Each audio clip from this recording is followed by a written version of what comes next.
Hello, everybody, and welcome to the Initiative Order, and welcome to our chapter finale of Far Realms KULT Divinity Lost Homebrew tale, where I, your keeper, will be leading you all beyond the veil once more to see what fate has in store for these unfortunate lost souls.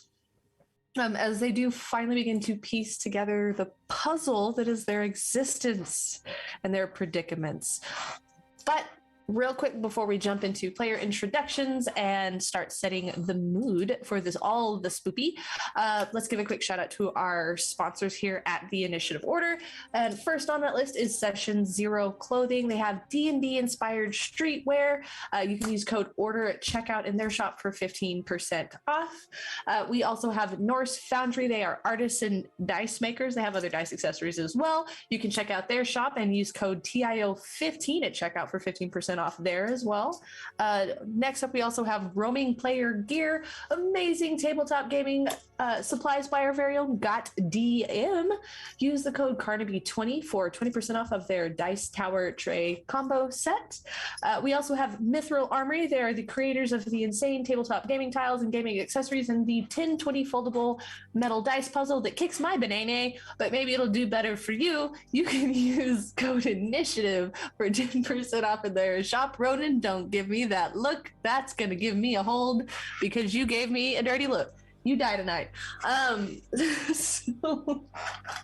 of course, if you would like to donate directly to us, the players, and GM, and for appreciation of everything we do have a Ko-fi set up for Far Realms.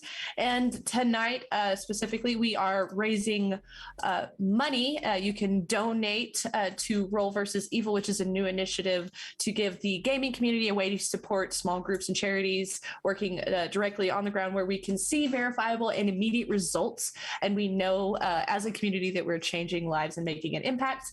The first campaign is to support people suffering obviously over in Ukraine right now.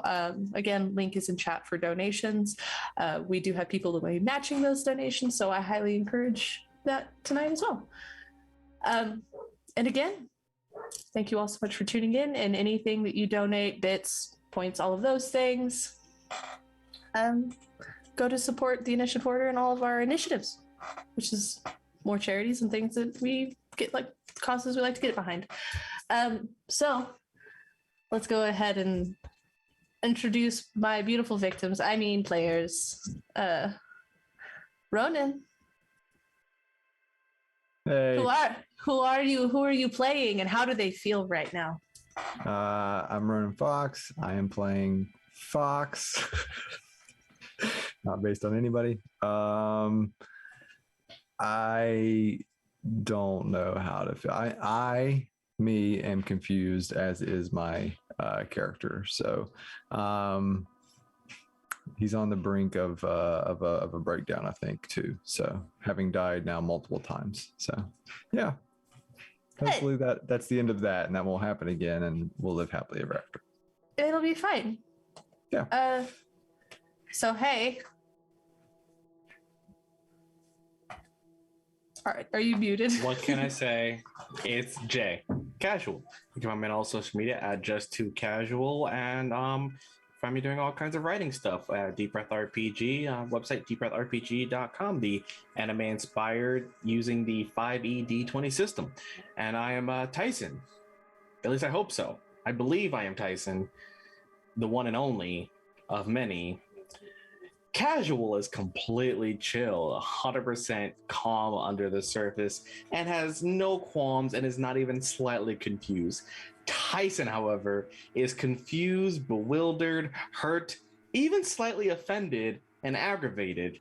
And no, there is not a board on my back wall with the thousands of strings tying these theories all together. Just a little bit. Cough. And our beautiful, amazing, special guest, Rachel.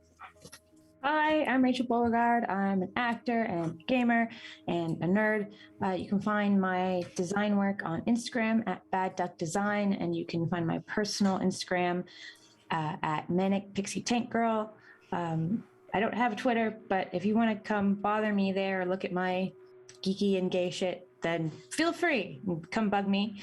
I'm playing Alice, who, like, personally, I'm just excited to see where this goes myself. Alice is feeling probably very conflicted at the moment. That makes me happy too. Not that I'm feeding off of all of this or anything, but hi, my name is Taryn Hackett, also known as Valrook across the socials, generally creative human eldritch entity and dice maker under the moniker of Umbral Oculus Dice. That is UO_dice on the Instagram. I do have dice currently in stock. You can use code initiative for 10% off full sets in my shop right now. So many shops are like sets are already super discounted, so you can take off even more, do the thing. But yeah, you can catch me over at the Red Hare Inn every other Tuesday playing a cinnamon roll, opposite of me. And then this Wednesday, actually, I'm over at Blackwater D&D for Women's History Month fundraiser thingy. You should check us out over there. It's 8 p.m., I believe, on Wednesday, where I'll be bringing back a favorite warlock character of mine that may or may not be a creepy doll. So come check that out. Okay, with that, again, quick heads up, just like every time, this is a horror game in a horror setting. There are elements of this game that are considered, normal for the horror genre, but we will be dealing with subjects of mental health. There is body horror involved, other things. So if at any point in time you need to step away from the stream, please feel free to do so. We, as players and GM, have consented to the content and discuss lines and fails to this content. So, for the last time through this chapter, your perception is clear. You're on the right track. Your fates are converging, albeit probably not the fate you desire. So with that, let's step beyond the veil once again and see what it has in store for you all.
My name's Jeff. Welcome back. They're just having slight mental breakdowns.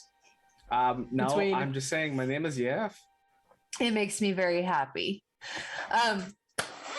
Okay, so last episode, repeating the cycle, continuing to find ways to thwart and go against what was expected of you. Trying any and all options. It seems like you're failing, only to have it bounce back start of the day every single time. All of you repetitively dying. Finally, this last go round, though, you think you've finally figured it out. You're thwarting the kidnapping of the girl in the hoodie. You come across Silas sitting on the bench, eyes missing, tongue missing. Witnessing Silas's suffering, understanding upon his death that apparently his existence is key as well. Fox, you did attempt to rescue the girl in the hoodie and did witness other people tied up in the van before managing to roughly escape, unable to free her from her fate. Waking up yet again after Silas's passing, you again try to break routine. However, it seems like the entities you're dealing with are sick of your shit. You took too much time. You're slow. You've begun to piece together at this point that there's a timeline. Certain events take place at certain times. But Alice, as you're all kind of dawdling, Alice is taken by this grotesque, pale, almost translucently skinned, demonic, monstrous form with a dragging jaw, dragging long tongue, rows of sharp dagger-like pointed teeth. No nose. Down into the sewers. Tyson resolves that if Alice dies, the day will simply start over. In spite of hearing her scream and receiving pictures via text of her suffering form, you nonchalant and slowly make your way into the sewers. Alice, you are taken through the sewer into the subway where your body is forced onto an exposed piece of rebar where these entities hold you. You see multiple people, including the girl in the hoodie, bound and placed strategically on the floor where you can see line work and sort of ritual. You currently do not see Silas, but you do see the familiar Edmund, the tongueless man, who Tyson seemed familiar with. Eventually, Alice kind of takes it upon herself to try to be a little sneaky and begins to persuade Edmund, only to be also spoken to by the monstrous form that had taken her, realizing that somehow these two were connected. And Edmund was speaking through this entity. Just enough to distract them while the girl in the hoodie snagged a dagger and freed herself. However, things didn't exactly go the way Alice planned and ended in her being mauled by this creature in a failed attempt to sway them. Tyson and Fox, making your way through the sewer, you suddenly hear scuttling and down the way, only to see the girl in the hoodie carrying Alice along next to her, struggling as Alice is bleeding profusely. Alice, you are in awful shape. You are fading in and out. You smell iron. Everything. You basically, you smell iron and the smell of this sewer. Everything is dizzying and swaying. It's coming in flashes.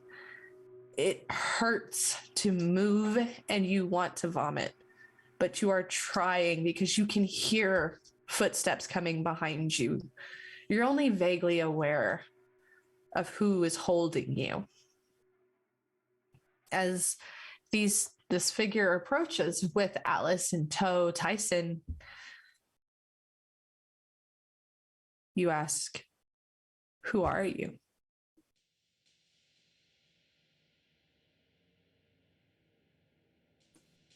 The girl in the hoodie looks up. It's dimly lit down here and she's a little ways off, but she is holding up Alice. There's a flicker of light as there is a crash of thunder and lightning outside. Red light peers through the sewer grate. A familiar face, Mimi, is holding up Alice and staring at you.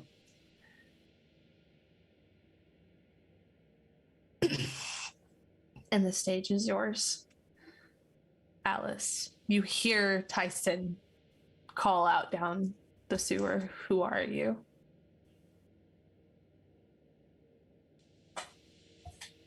What the fuck do you think it is?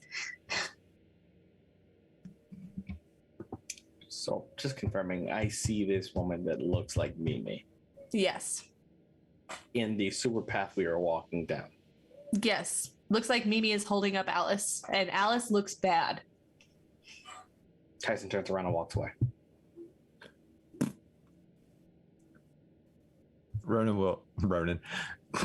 I'm Ronan. Fox will pick up his step and walk to help with Alice.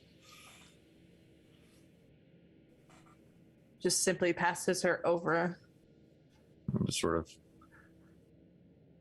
put my arm up underneath her arms. They really messed her up. Does she look familiar to me at all? Yes. Yes, Awesome. she does.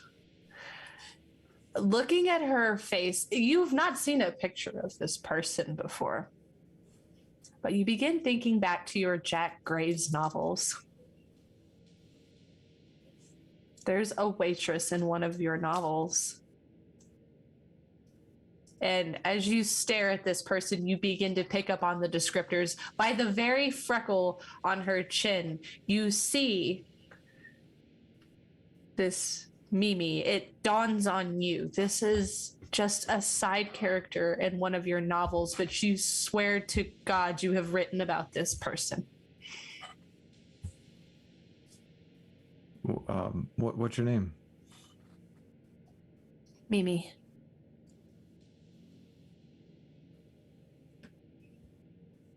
Is he leaving? Yeah, I think he's Okay, spooked. good. Come with me. We need to go this way. Stay the fuck away from him. Why? Because he'll fucking kill you. You're talking about Tyson? Yes. I don't know fucking how, but he's a key to this shit. Yeah, I agree there. I don't think he's gonna kill me though. Yeah, don't be too fucking sure. Are you coming with me or not? Can we get her up the fucking ladder? Oh, I don't know. Rachel, please roll 2d10.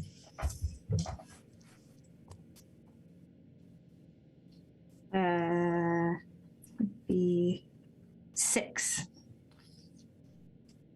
As you're sitting there, this argument is going on.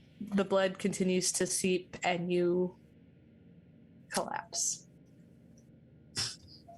So as I feel her weight go dead, I will sort of hold on tight or whatever and say, okay, fine, just whatever, just lead the way. And I'll turn back just real fast and just like scream whisper. Tyson! Tyson kind of like stops. Didn't go really far. It was like taking a slow, like, God damn it. What? Where are you going? I don't know, but like, she died twice. No, No. Yeah, and it was always your fucking fault. I'm And not the one who she's broke your the- neck. She starts to climb up the. Tyson like angrily follows. It wasn't me. I wasn't the one who broke your neck or threw you down the goddamn stairs. As you get closer, you realize this is a much younger version of the Mimi you knew. Wait, do you have memories of what happened between you two? Yeah, it's great. Me. I had a normal fucking life, just fucking waiting tables on the reg, just fine. Take some fucking job at a mansion, and next thing I know, this fucker is. And she just climbs up and opens the sewer grate. And just as she opens the sewer grate, Alice takes her final breath. All right. Alice, the air conditioner kicks on. There's a rustling of some papers on your desk as it does. Tyson, tap, tap, tap, tap, as your mini blinds rattle. Fox, you instead are woken up by a purring cat patty pawing on your chest.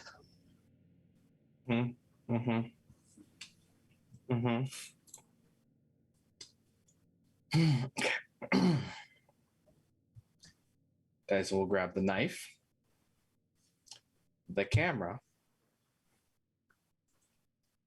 and just go down to the lobby.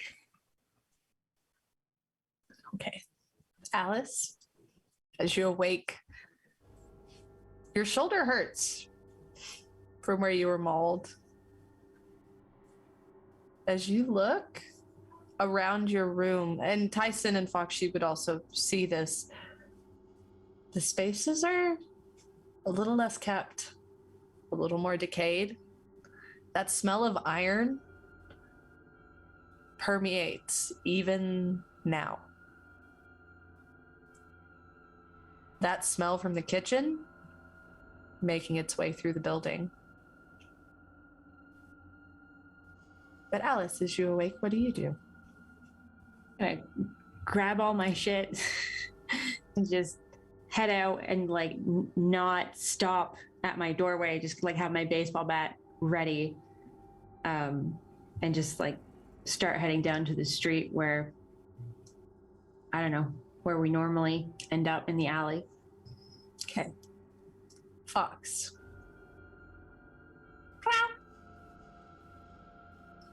I will get up. I think what I'm going to do is go to every year. My mom always tries to get me tools because she thinks that it'll make me more of a DIYer. It doesn't. So I'm going to go to those brand new tools and get just a couple of things that I think might help, like a hammer, a flashlight, things that I haven't been taking up until now. And just quickly grab that stuff. And then I'm going to get a duffel bag, but it's one of the ones that have like netting on the sides. And then I'm going to put Onyx in that and throw it over my shoulder. And we're going to make our way downstairs. Open top, just in case he wants to. Yeah. Of course. Yeah, there is just like a little kitty head poking out of the duffel bag. Like that's all there is. It's just this little boop, sticking out of the bag. As you begin to make your way down the hallway, Fox, there's a dark figure at the end of the hallway. Is it Mimi or somebody else I recognize? Or The hallway grows dim when the lights flicker just a little bit. I'm gonna look down and check my compass. What's the cat doing? It's in the bag. Awesome. The hallway elongates. Okay. The doors disappear. Mm-hmm. Standing at the end of that hallway is this figure.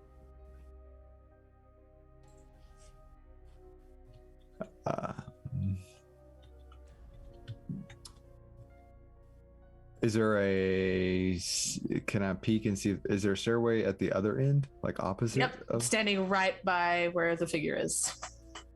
Well, I mean, is there one opposite on the other end? No. Yeah. No. They're supposed to be, but it seems like the walls are melting. The head tilts slightly to the side. All right, I'm gonna put my best brave face on, take a step forward. As The you take fuck a do you step want? forward, it shortens until you are in a 4x4 room, standing face to face with this ashen skin, dark suited gentleman. Interesting conundrum, isn't it? We'll figure it out. Oh, I expect you will. What do you think of your character?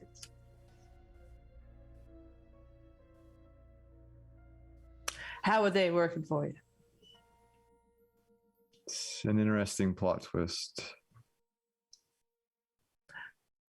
And you gave them such good lives, It's, didn't you? it's fiction. It's not supposed to be. Fictional suffering. Fictional entertainment. Now, I like that phrase. That is a good way to look at that. Suffering, nonetheless. Yeah. Inflicted by you.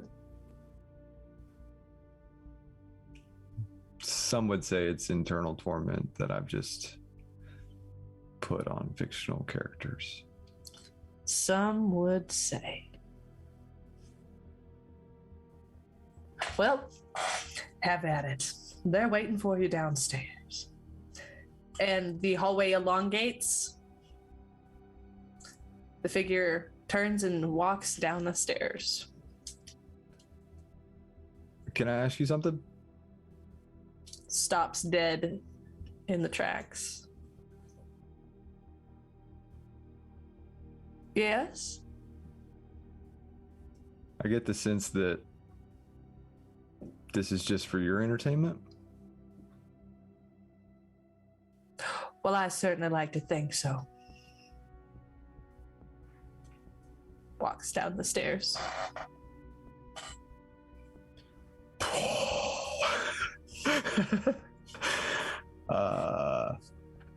I will give it a solid 15 seconds, and then I'll start heading down the stairs, making sure at every sort of turn that he's not there.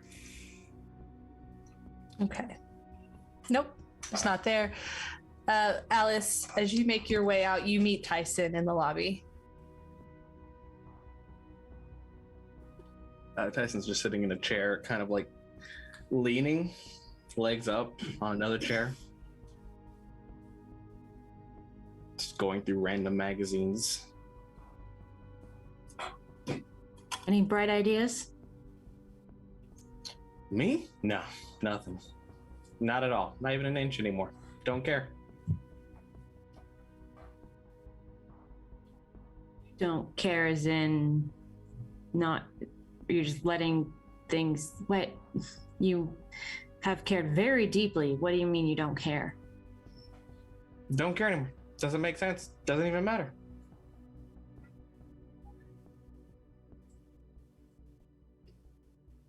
So what are you doing now then? If you don't care, you're just gonna sit here Well, no, I'm indefinitely? gonna start my day till the authorities come in.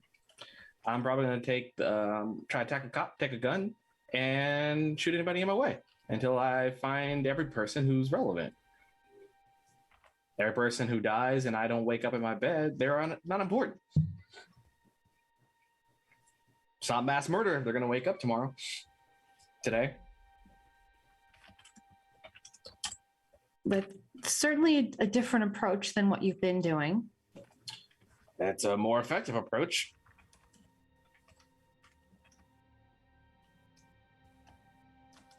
So I'm just confused as to what's the goal here. What's the point in finding these people who are relevant? Like, I don't. Well, What's supposed to happen when you find them? I'm pretty Your sure phone- you know. Your phone goes off in this moment, Alice. The usual. Silas. Sure, I'm missing your post this morning. Oh, Remembering his fucking creepiness from yesterday, I'll just send him a quick text that says, which is weird though, because he's previously remembered days, but it's worth a shot because it all seems to be out the window at this point. But I'll just text, not feeling great today, may not post as much, but thanks for checking in. XOXO. You get like 3 little hug emojis almost instantly. yeah, more fans texting you. Always. Yeah. So here's the thing. I know Fox why he's stuck in a loop. I know what his involvement is now. You, however, you don't make sense. So I don't trust you. It's not the worst thing anyone's ever said about me. Right, because it starts to click together between who's here and why, who's where and when, and how they correlate. And you're not a helper like that lady with the owl mask. No. You're not aiding. You are not even preventative.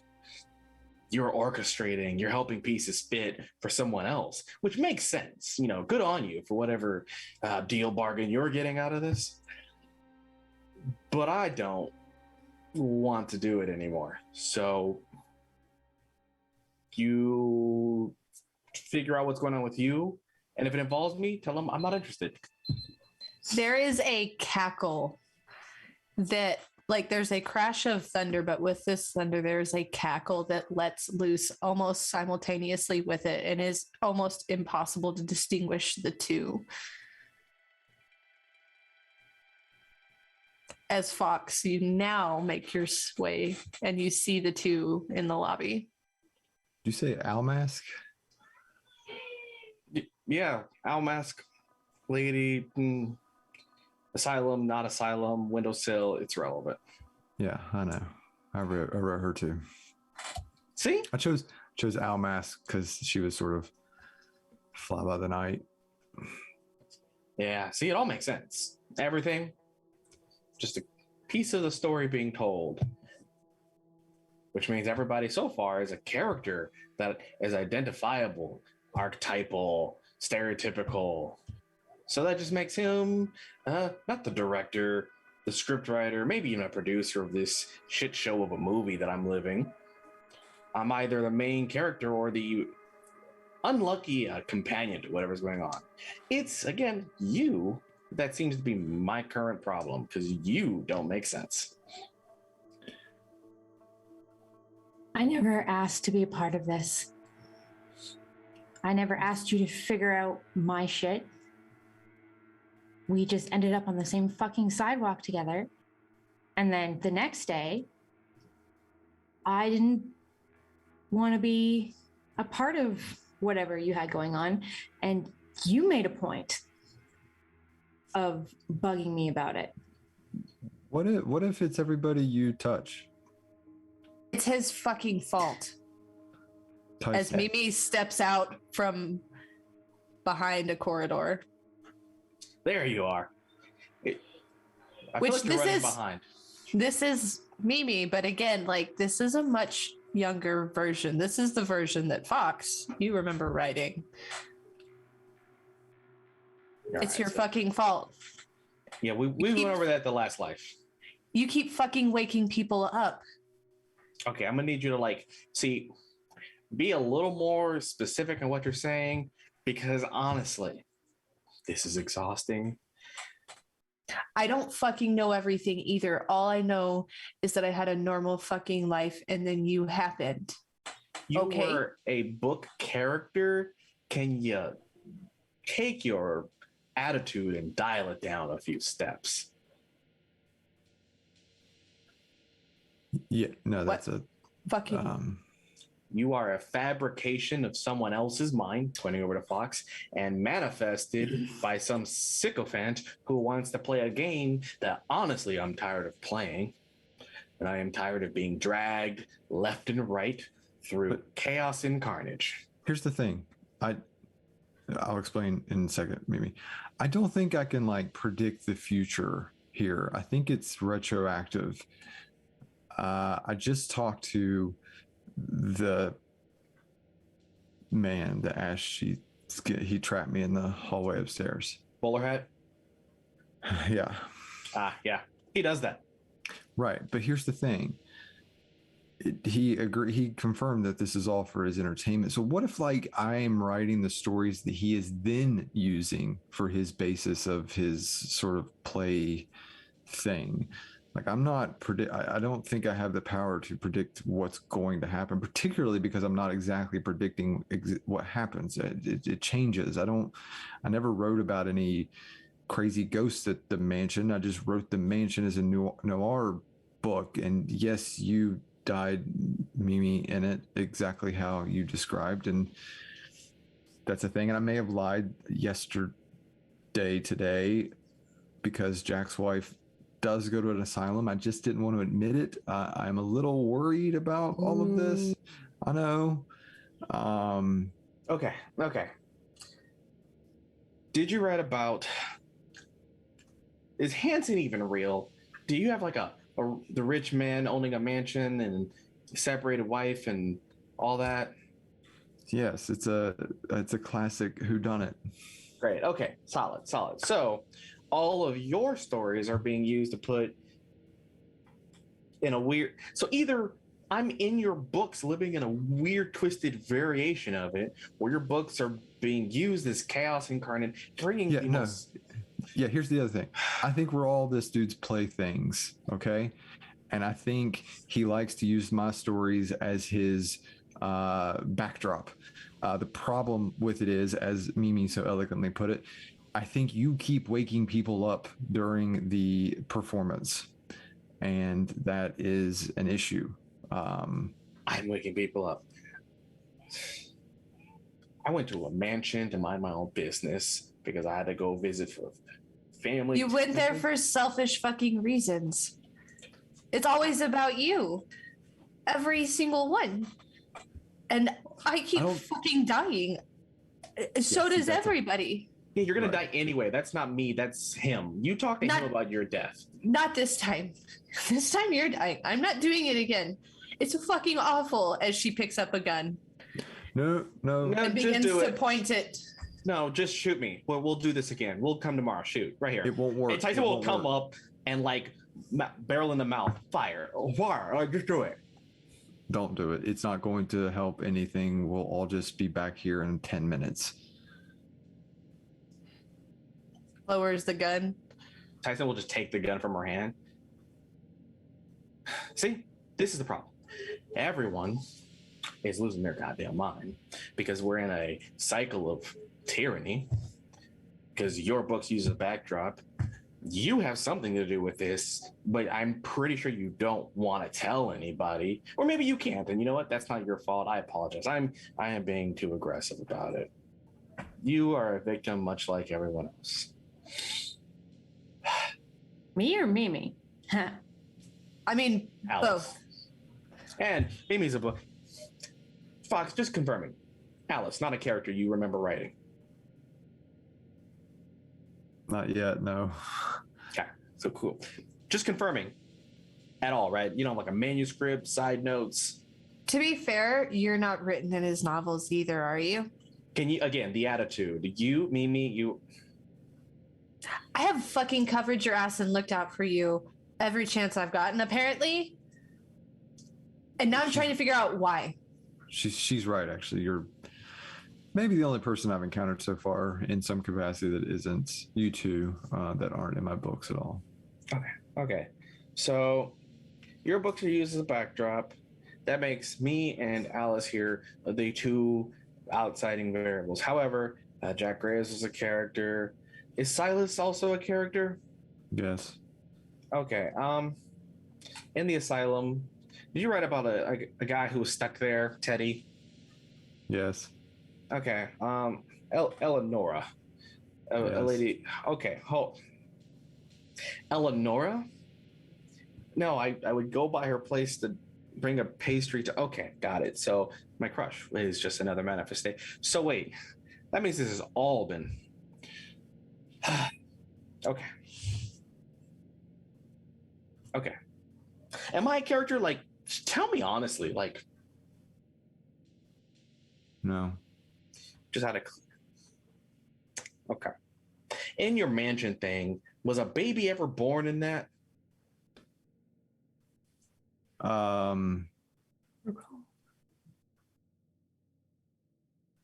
Yes.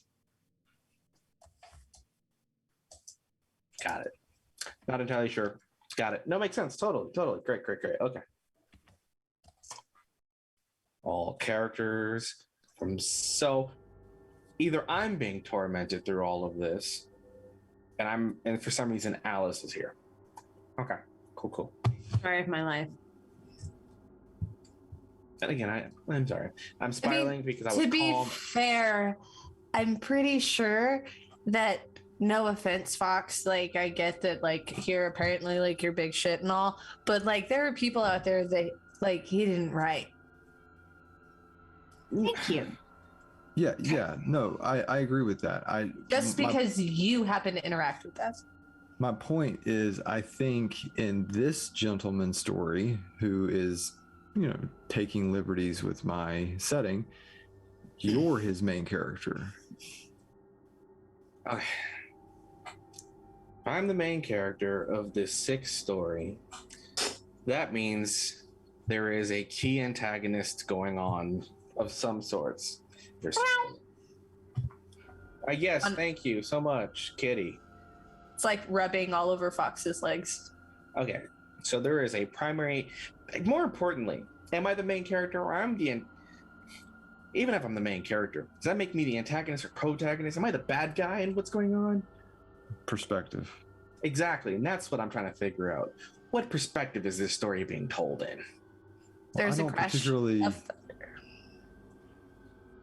I don't particularly like his perspective, so I'm rolling with that. You are the protagonist. Okay. God, I hope so. And if I'm the protagonist, based on who everybody you had who were actually protagonists, that would make me the overall bad guy from a general perspective, which would make me the reason bad things keep happening. Okay. Am I right, Kitty? Yeah, Begins purring and rubbing all over your legs. I mean, I think they want you to feel like the bad guy, but I don't think you I don't think you are. You're just the wrench in their system. Okay, so I keep waking people up, which may or may not be the problem, but is definitely a thing happening. Cool. Right, it's a reality. It's not necessarily good or bad. Mimi is anxiously watching the clock. We have somewhere to be? Or is there a schedule we need to maintain? You seem to have a sense of awareness. I keep waking people up. I keep watching the clock because just after 12, you fucking kill me. After 12, I kill you? Yes. Hold on. We've never made it that far yet, have we? Only once. I think we made it to just slightly, and that's when we got caught by Jack in the train station. I'm gonna point the gun at Mimi. What time is it? It's like 11:15. So if I kill you after 12 is when it always happens. If you die before then, we should be fine, right? Again, I don't think. It really is you. Fucking do it. See what happens. Don't do it. Why are we? Okay, listen. She's obviously relevant to the story. I don't want to wake up again. I do want to wake up again. I just want it to be tomorrow, for God's sake. I don't know how we do that though. Well, after 12, Mimi dies, and we have yet to make it that far. However, okay, hold on. Mimi, Alice, you were all at the end of that sewer before we found you yesterday, Alice, when you were dying. Yeah, I think you guys, did y'all know she was down there? You just, We were on the way. We got messages. okay, yeah. What was going on down there?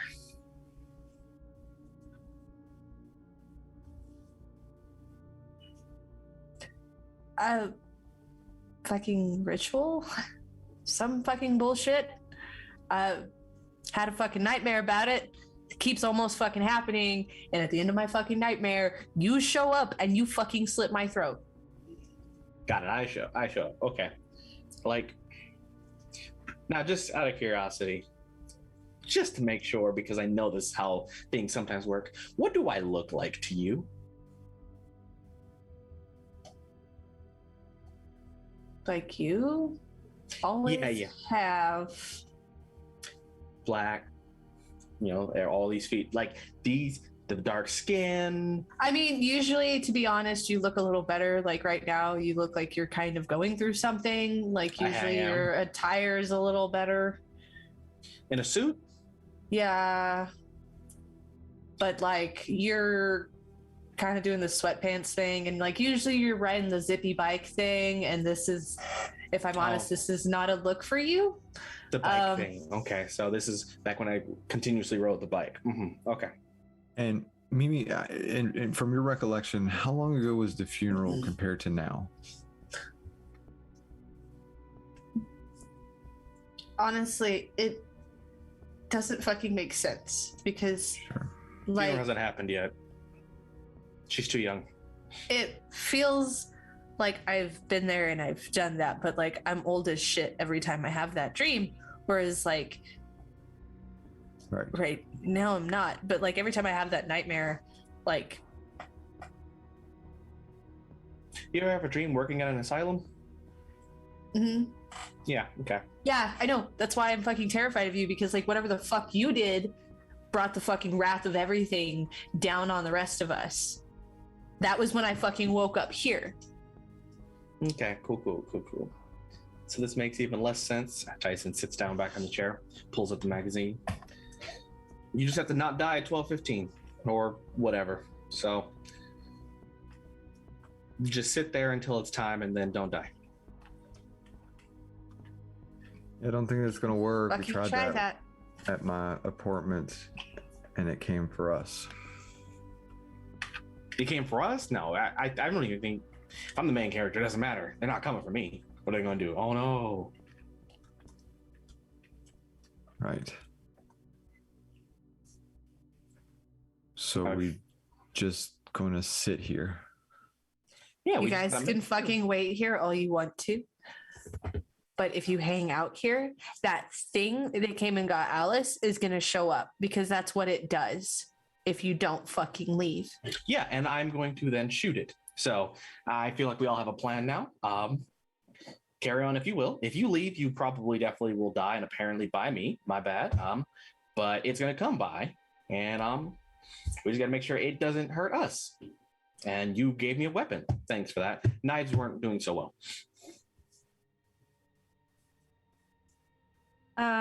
If I'm gonna die again, I'm gonna at least be caffeinated when I do it. So I'm gonna go get a coffee and then wait for whatever to fucking happen. And just so you know, I really don't think you're the good guy. Oh, I definitely agree. I'm not the good guy. I've already turned around to leave. Mimi, do you want to get coffee? Yeah, I'll get fucking coffee. Might as well before I die for like the 50th fucking time.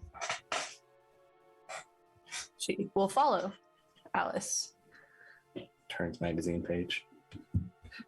Fox, what are you doing? I'm a little torn. Coffee does sound good. I will just sort of pick up my cat and go sit next to Tyson, I guess. Okay. Turns One page. moment. See, this doesn't make sense because it's like using the stories gives a solid character usage, gives a easy plot to work with, but it's pervading everything.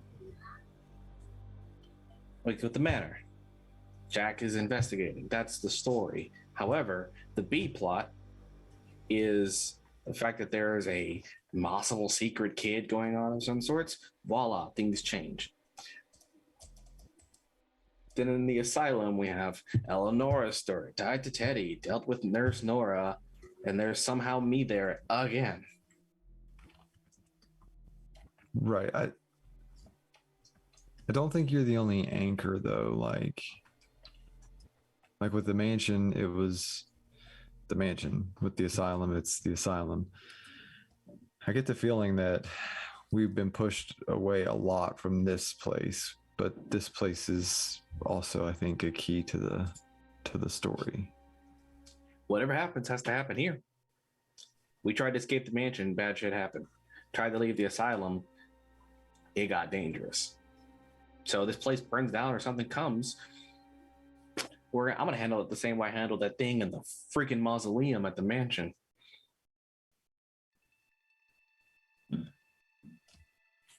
Do you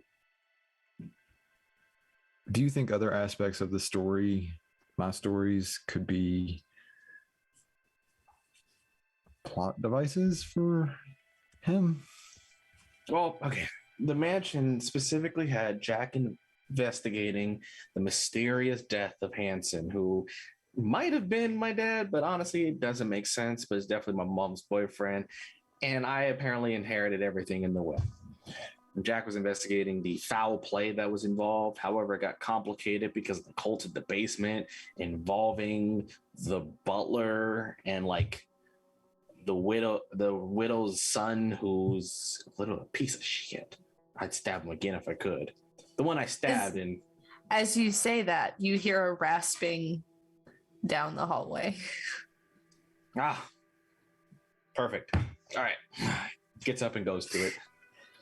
So as you get up to go to do that, Alice, where are you getting coffee from?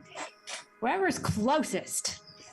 If there is, of course, the kitchen in the apartment complex, or you can go the block down that is like the coffee shop. That was pretty good.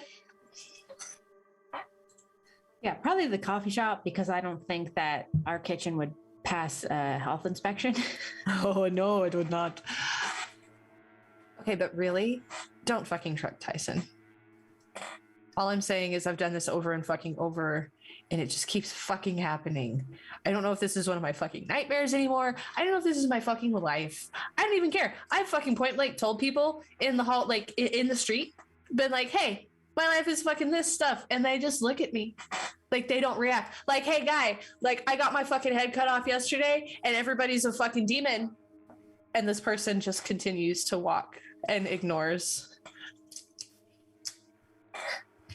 See? Well, no offense, I don't really trust anyone.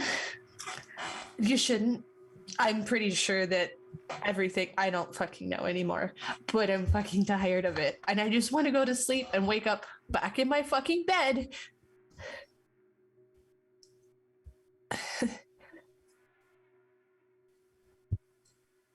I just don't know what's going on, but I think it has something to do with him. Killing him doesn't work. I've fucking smothered him so many times in his sleep, and we just fucking wake back up. What if it depends on who kills him? What are you saying?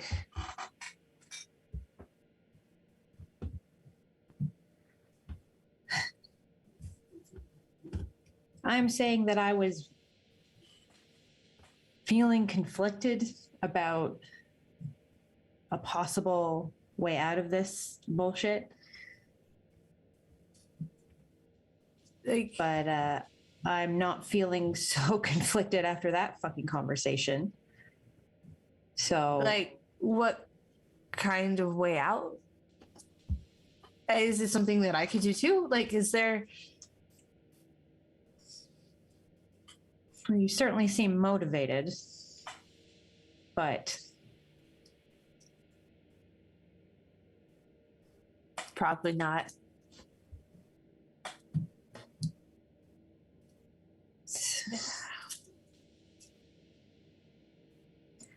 I just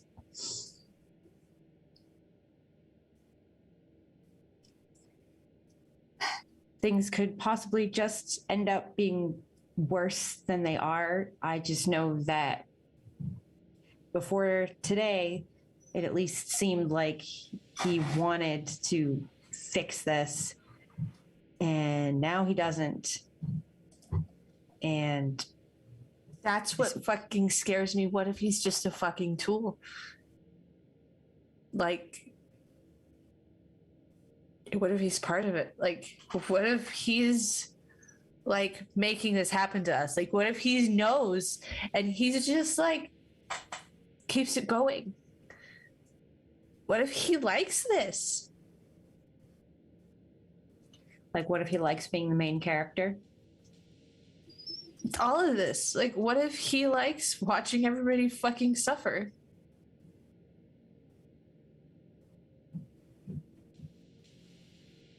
I don't know. All I know is in my nightmares, it's the same thing over and over. And it feels real. And I woke up this time and it was different. And I could see shit that I shouldn't fucking be seeing. And I woke up alone and I just kept seeing him do the same thing every time. Except now, for like the last fucking however many days, he keeps waking up too. And now all of you guys are here. I was fucking alone for like, I don't even know anymore. I kept tallies at first, like in my fucking head, and I got to like 100. Okay, 100 fucking times. I keep fucking dying. Okay, and now it's different. The last several days I haven't fucking died the same, and I don't know why. But if you have a fucking way to end this, I don't even care if I'm alive anymore. I just want it to stop.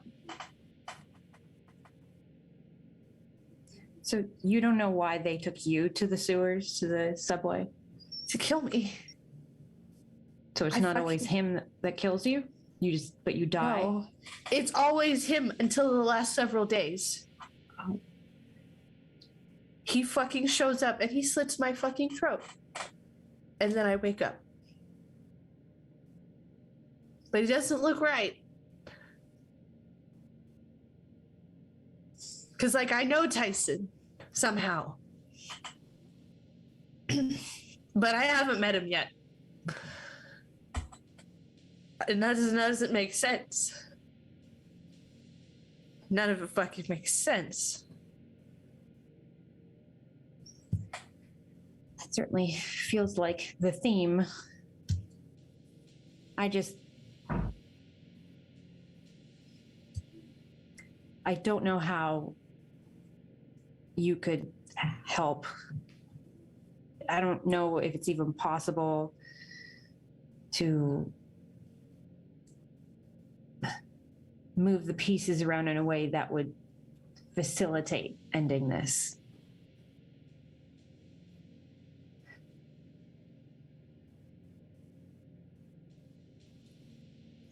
I don't know.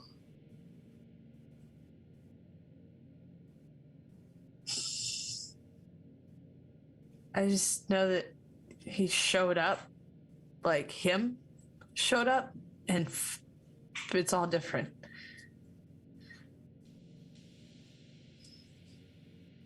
You walk into the coffee shop.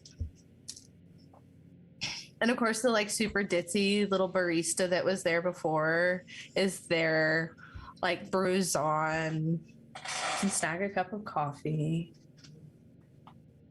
It's about 11:50. It's about 11:45. Yeah, Big like a one. big one, big fucking coffee. Yeah, you're both sitting there with like these massive fucking coffees. Tyson and Fox. You heard the rasping down the hallway. You begin to approach.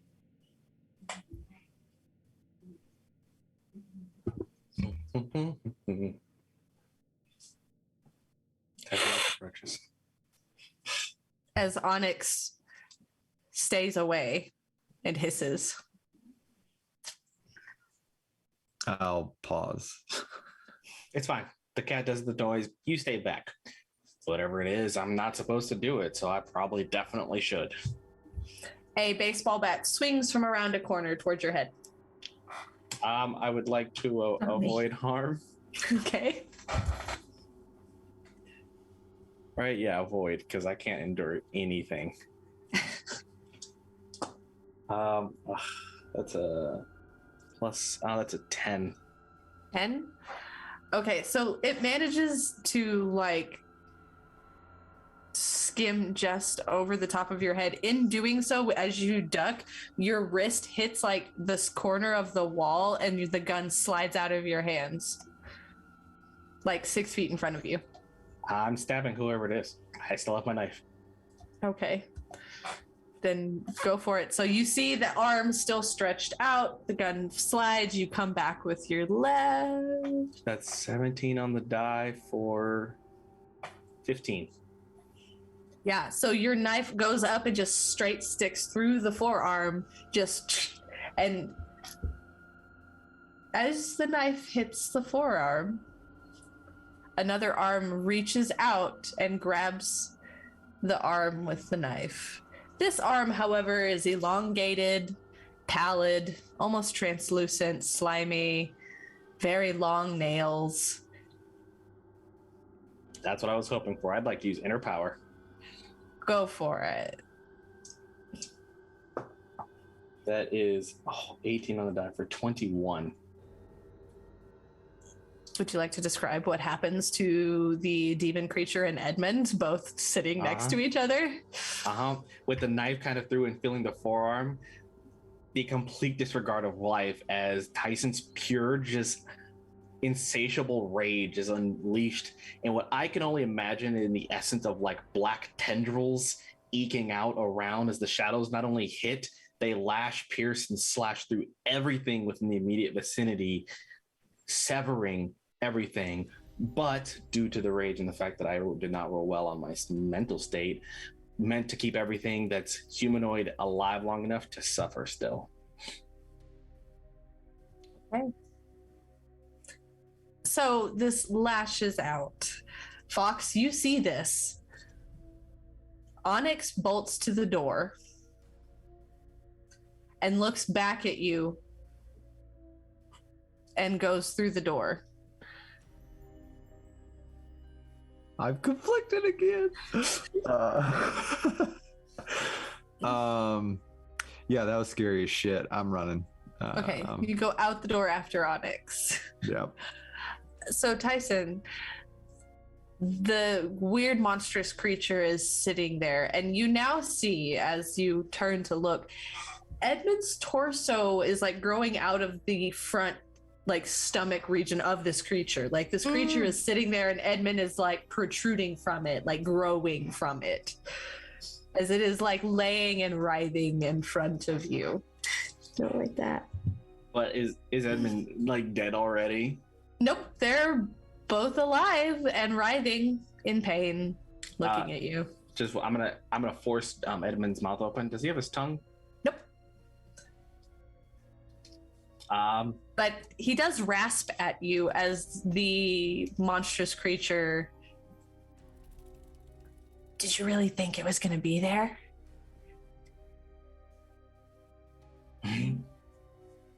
You are infuriating, and I want to curb stomp his head. You may roll for such an action. Why are the dice rolls good for when I'm trying to be violent? I don't know, but everything else you suck. Everything else, that's an because there's double zeros, so that's 18 for curb stomping. Yep, you just smash his little mushy monster brain in. You just, and there's just like this mush. Like it's almost like not bone, it's like cartilage as you just stamp down. Tyson's gonna go pick up the gun. Mm-hmm. and is going to leave and head out and going to make whatever path makes sense to get to that subway. Okay. Fox, as you exit the door, Onyx is sitting there on the curb looking back in and looks up at you. Yeah, I don't know. I don't know.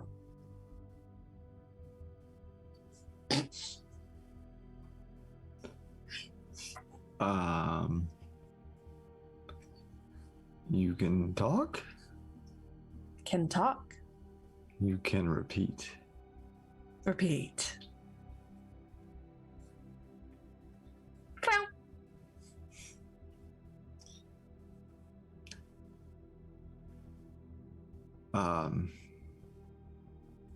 To hell with it. Do you know where I should go?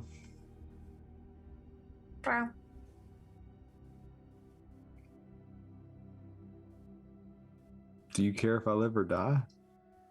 Live. Okay. It's not. Like rubs on your leg and purrs. Stretches out in front of you.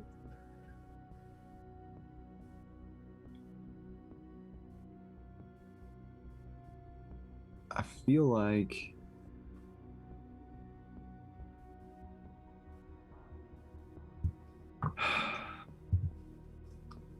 the subway's where we need to be, but I just think I'll die trying to get there.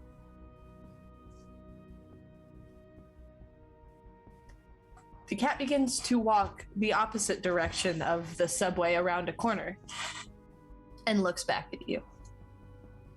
I'm following.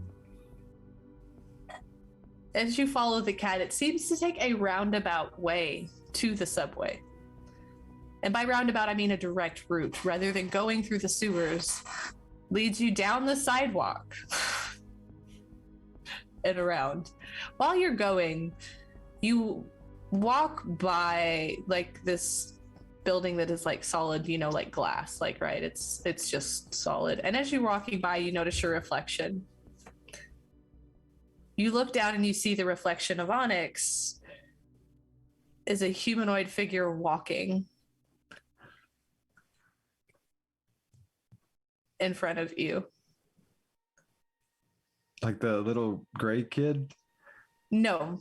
Okay. This is a kind of a tall, slender, kind of androgynous figure. Its shadow seems to have like glowing eyes of some sort, but it does walk ahead of you. Nope. I'm just gonna stop looking in the glass.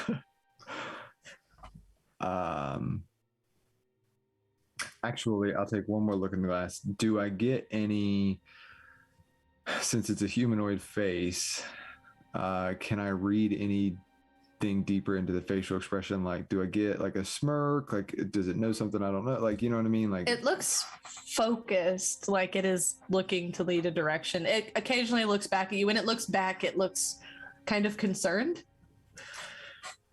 Okay, that's enough for me. I'll keep following and never look at a reflection of my cat again. So you continue to walk. Alice, you look up at the clock. 11:50. There's a crash of glass as hooded figures burst through the doors and bolt for Mimi.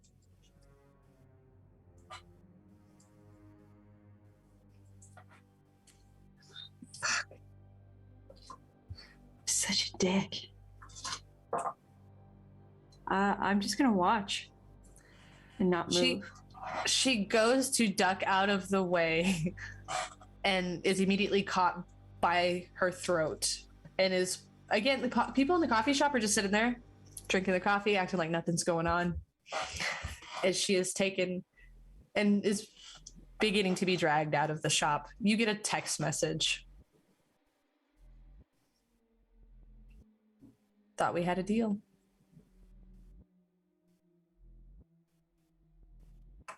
Mimi is out of the shop.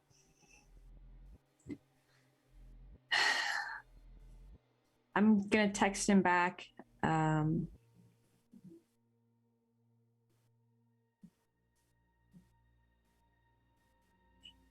There's no way, I can't get him to the subway.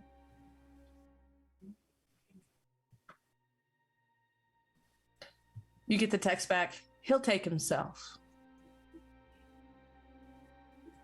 Just make sure he doesn't leave. Then I'll text back.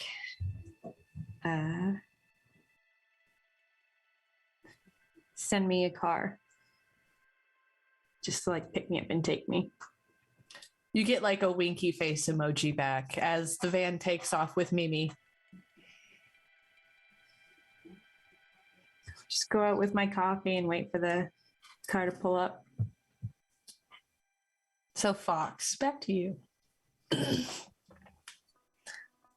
You continue to walk, make your way, occasionally catching the glimpse of like a reflection in a mirror or like a window of the entity walking ahead of you. In many ways, it appears similar to the one you witnessed earlier, but this one is different in stature, in posture, the general sense of concern. But Onyx continues to lead the way and then eventually stops about a block away from the subway entrance and sits down. Thank you. I think this is where I need to be, and that was a big help because it's already further than I've ever gotten before. Help! Yes, you're helping. Help! And it like rubs on your legs and walks over to a puddle and looks down into the puddle at itself and then looks back at you. Help! Oh God.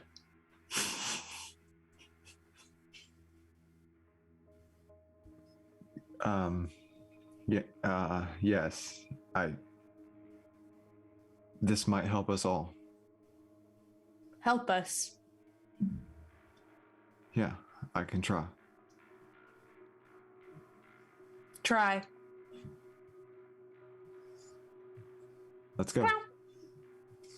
It like jumps on your back and starts like pawing at your mouth.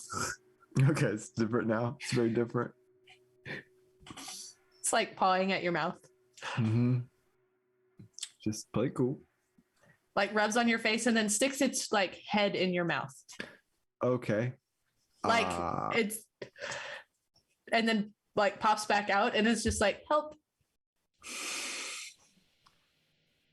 Yeah. Let's not do that.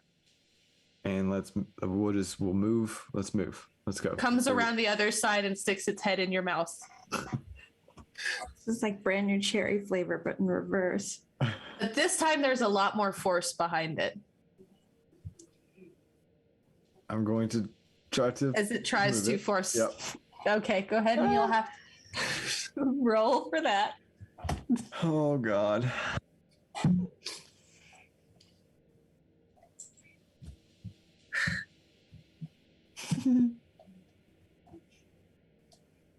Oh no. What am I? Can I add up? What am I adding on? A bunch of what? I would say, let's maybe reflexes. I'll allow avoid harm. Oh, technically. so 0. Cool. Got it. That's a 4. So as you go to pull, and suddenly, like its paws jut into your mouth, and it pulls itself through your mouth and down your throat. You can feel it drag itself almost snake-like into your gut. But no pain, just the experience. No pain, just the experience. And then you feel very full. But no pain or discomfort. If I fits, I sits. Yeah. There's a slight rumbling in your stomach briefly, only for you to realize it's a purring. Huh? That's new. And then you're just left there a block away from the subway.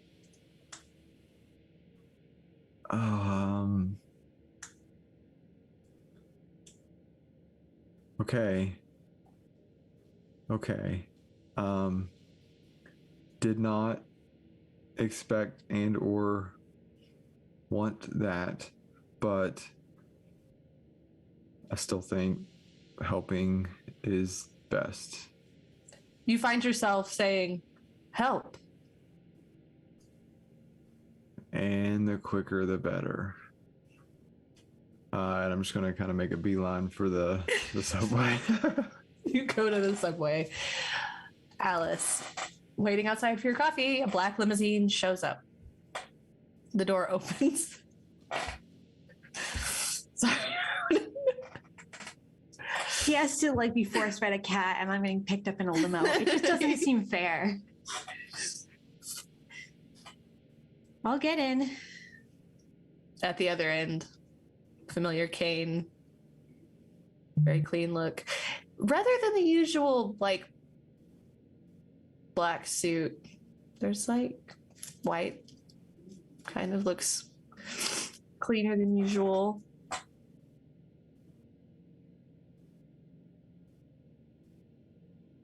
Special occasion. It's gonna be hell to keep clean, though. You'd be surprised. He pours the red liquid in his glass that looks seemingly like wine down his leg, and it just kind of beads off. Water repellent. Finer things for the finest people, I suppose. Oh, for sure. Finest of people. Finest. Are you ready to complete your transaction?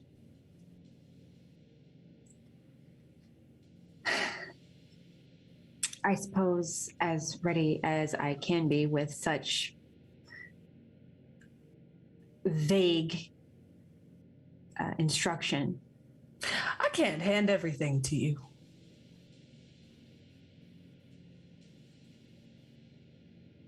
You're asking a pretty big bargain. You know that, right? Have you seen outside? Rolls your window down and you can hear the screams of people. The smell of decay, fresh blood, as it rolls back up. Stop him from leaving. Leaving? He's capable of leaving? That subway. But not if you intervene. And yes,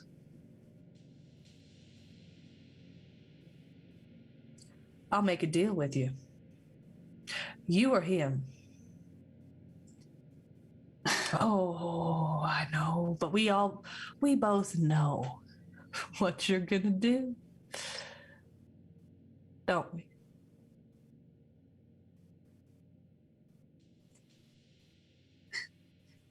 Like I even have a choice.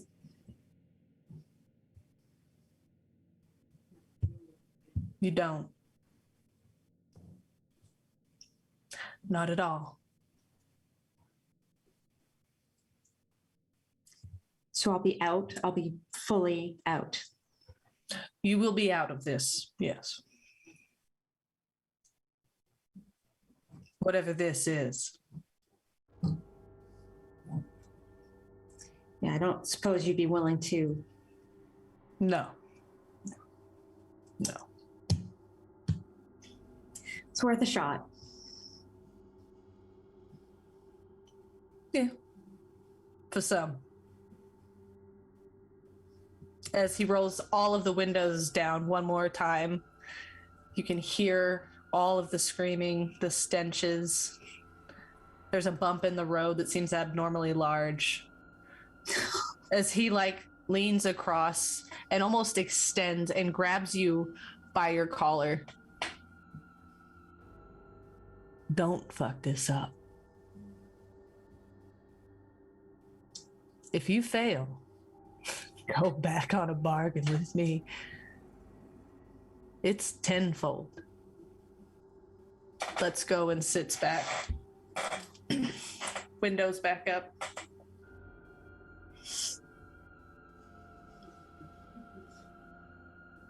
We clear?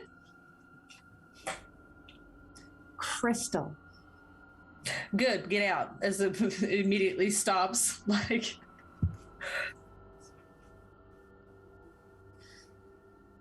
Get out, slam the door. You are a block away on the other side of the subway. You see Fox standing kind of dazed on the sidewalk.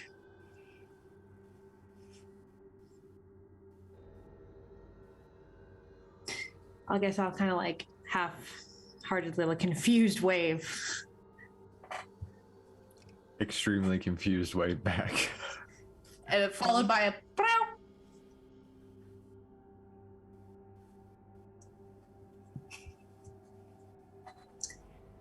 I have questions. I don't have answers. I don't think I would like them if you had them. Let's go to the subway. You begin to walk your block to the subway. Tyson, you set out from the building, and which route were you going? Just straight walking to the subway, or were you taking the sewers? Tyson still thinks that the subway was blocked before, so I was going to take the sewer route. Okay. Checking bullets. Checking bullets. There are 4 in the chamber, or in the Mm-hmm. Yeah, you got 4. 4. Okay. In the magazine. Thank you. It's been a minute, y'all. I've been dabbling in the realm of fantasy for too long. I'm like, you have 4 arrows in your quiver? Your gun quiver. Your gun quiver has 4 arrow bullets. 4 in a magazine. Is there 1 in the chamber? Nope. She wasn't even going to shoot me. She wasn't. Okay, you make your way, you hit the warehouse, you hit the sewer. It's open. As you're walking, you hear footsteps following you. Swear to God, I'll shoot you. Either come forward or back off. A moth flutters in front of you, kind of lands on your shoulder. Ignores. Climbs up your shoulder onto your neck. Ignores. Bites down and begins to burrow into your skin. Well, literally, let me roll. I know I'm not gonna like this. I'm not gonna like this. I would like to, not like to. As it tries to burrow, I want to reach through. I'm just dig it out. I rolled endure. I rolled a 6 to endure. I already knew I was gonna be an endure. Okay, well, as you go to do that, you dig in and collapse from the pain. You just feel this shock up your spine as you dig in so brazenly to do so and collapse. Just gotta let it inside you, man. And you all wake up the next morning. No, I'm just kidding. No. But you just collapse. Fox and Alice. You walk into the subway. Its grates are open, the little slidey, mechanical metal bit is open just enough for you to squeeze through. As you walk in, you can turn and look into the corridor, which you've both now witnessed. There are lines drawn across this subway platform. Circular in nature. There are 12 points mapped out. There are people at 4 of those points. At its center is Mimi, tied with her hands behind her back over a bronze bowl. Are the 4 people alive? Yes, they are currently, the 4 people that are not Mimi have bags over their heads. Mimi's is left off. Fox, as you look at these rune lines on the ground, you have flashbacks to your novel. You realize you're looking at Silas's murder scene. This is what drove Jack mad upon discovering its aftermath. Okay. But okay, so was Silas at the center of this one? Silas was one of the Okay. people that was found dead, but rose again. Right. And Jack could not handle the facts of the case. But it would appear that the cultists are kind of ignoring you this time. Like, they've acknowledged you. They're definitely short one person. But I think I know what's going on here, actually. Well, I don't, but in my book, it was believed that there was a cult murdering for ritualistic means to open a door, but answers were never really found. But that's You just exactly. didn't explain it in your book? He did. It's why he went crazy, trying to find the answers.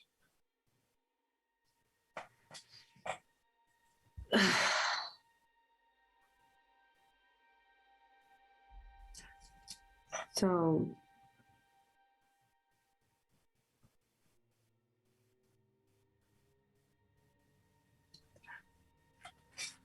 two hands touch each of your shoulders. This is one of my favorites. As Tyson, you make your way by means of being carried by 2 individuals. You look across the subway and the large grate opens and Tyson is being carried. Tyson, you come to and are dropped on your knees as the grate behind you is latched. You see Fox and Alice at the entryway with a certain Samael standing behind them, smiling ear to ear. And that is where we're going to take a quick 5 to 10 minute break. Thank you everybody for joining in so far. We're getting ready to wrap up this glorious, glorious chapter with a beautiful fucked off ass bow, because there's really just not a better way to do it. So we will be back in 5 to 10 minutes. Again, remember we are taking donations for Roll versus Evil, so please feel free and all the love to do the things, and we will be right back.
All right, and welcome back as we prepare to wrap up this chapter. So, starting yet another new day, discovering Mimi as the girl in the hood, but she's way younger. She has memories of everything that's happened. However, they just seem distorted like nightmares to her, and she keeps living them over and over. She has come to the conclusion that it's Tyson's fault, as he's always at the center of them. Alice being reminded of the bargain she has struck with Samael, being reminded that not going through with it is an option, but it's not a great one. Fox making his way to the subway, discovering that there is something else hiding in Onyx, only to find out that Onyx wanted to hide inside of him. So then Onyx climbed inside of Fox's mouth and purred in his stomach. So currently Onyx is within Fox in some facet after asking for help. Oh, Tyson's the center of the story. Alice is making deals. Fox swallowed a cat. And lest we forget that Fox's characters and stories seem to be taking on a new life of their own and are also suffering as they did in his writing. It would seem that Fox is the reason for a lot of this suffering too. There's a common denominator, and yet one person has yet to play their hand. So we pick back up in the subway. Tyson, you were dropped to the tile floor, beginning to gain consciousness. Alice and Fox, you have Samael standing behind you, only for them to kind of disappear from behind you. Tyson, you are lifted up by your shoulders by Samael. You got a band-aid for this? Indeed, I do. Alice, darling, would you like to assist in debilitating? I don't like the tone of your voice, like, ever.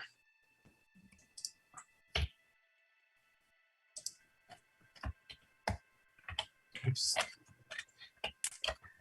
we move on to the rest of the show while we're at it, though? What are you That'd be talking great. about, Alice? Yes, Alice. Or would you like to introduce yourself, my sweet? I'm getting real sick of using pet names. Swear to God, if you happen to be Scarlet in disguise, I might actually murder everyone here. I think you're severely overestimating the options you have at this junction.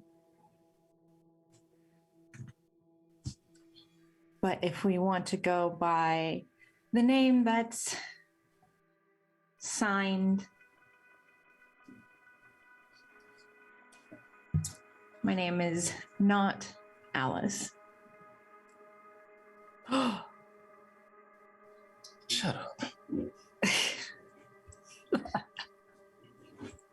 It doesn't make much of a difference. You don't know me. I'm not one of Fox's imaginary femme fatales. My name is Thomason. That's it. Get over here and slice his tendons. The hell you say? As your arms are twisted up behind your back and you are dangled off the ground about 3 feet. You heard me. Take that dagger. I'd like to Ground him. I'd like to try and dislocate my shoulders. Go for it. I don't even know what I'm rolling. This is a violence or endure. This is definitely enduring an injury. So as you're doing this, I mean, it's almost a twofold, but I'll let it. Yeah. I feel like it's violence. You know what? Yeah. I'm gonna side with Ronan on this one. Roll for violence. That's a -2. That's a 12. A 12. You do manage to dislocate your shoulders as you're trying to free yourself, and you do hit the ground briefly, but both of your shoulders are dislocated, and you shudder from the pain. You stop dead in your tracks. Thomason, are you coming forward with the dagger? Yep. Tyson stumbles down to the ground in front of you. What do you do? Tyson, your arms are unable to move to defend yourself as she approaches. You collapse to the ground like you are on your chest currently. Like you... in this instance, so like in the order of events, what do? You get up to Tyson. You have the dagger in your hand. What are you doing? Does Thomason ring a bell for me, by the way? Nope. Okay. This is just somebody. This does not ring a bell. You do feel You do feel a really bad itching on your right shoulder. Go ahead. I'll flip him over. Well, he's like on his chest, so he's face down. Mm-hmm. I'll like walk over him and kind of like sit on his lower back. That hurts really bad. Like the pressure on your shoulders, like newly burning. Mm-hmm. And I'll just say, this is, well, up until probably this morning, I would have said this is nothing personal. But you just kind of confirmed a lot of my previously held beliefs, so I feel a bit less terrible about this. As Tyson just laughs. It makes sense that you would be so easily conned by a fool like him, but I digress. Greater people have fallen to his ploys. Let's do it. You're once again proving you know absolutely nothing about me. And I'll like grab one of his feet and start going after his Achilles tendon. I'm going to try to stop that from happening. Okay, so as you go to run forward, your right leg stops and will not move. That itching in your right shoulder grows worse as you look over and there is a lump growing on your shoulder. I would like to use inner power. No, you won't. And if I can't use inner power, I bound. I will say, as you go to use inner power, you look up at Thomason and there's a shimmer across her eyes as you can feel it stop. There's a sudden recognition. A similar gift has been given. Then can I use bound, or is that like a negate use type thing? That was you went to use it and were just stunted as the person that you're bound to looks down at you and just smiles, kisses you on your forehead. Oh, you're fucking weird. And everybody kind of stops and looks back over at Fox as you are struggling to move forward. This whelp is continuing to grow on your shoulder. What are you doing, Fox? Freaking out. That's what I'm doing. It begins to bubble and kind of writhe under the skin as an eyeball opens from this growing lump. What the fuck?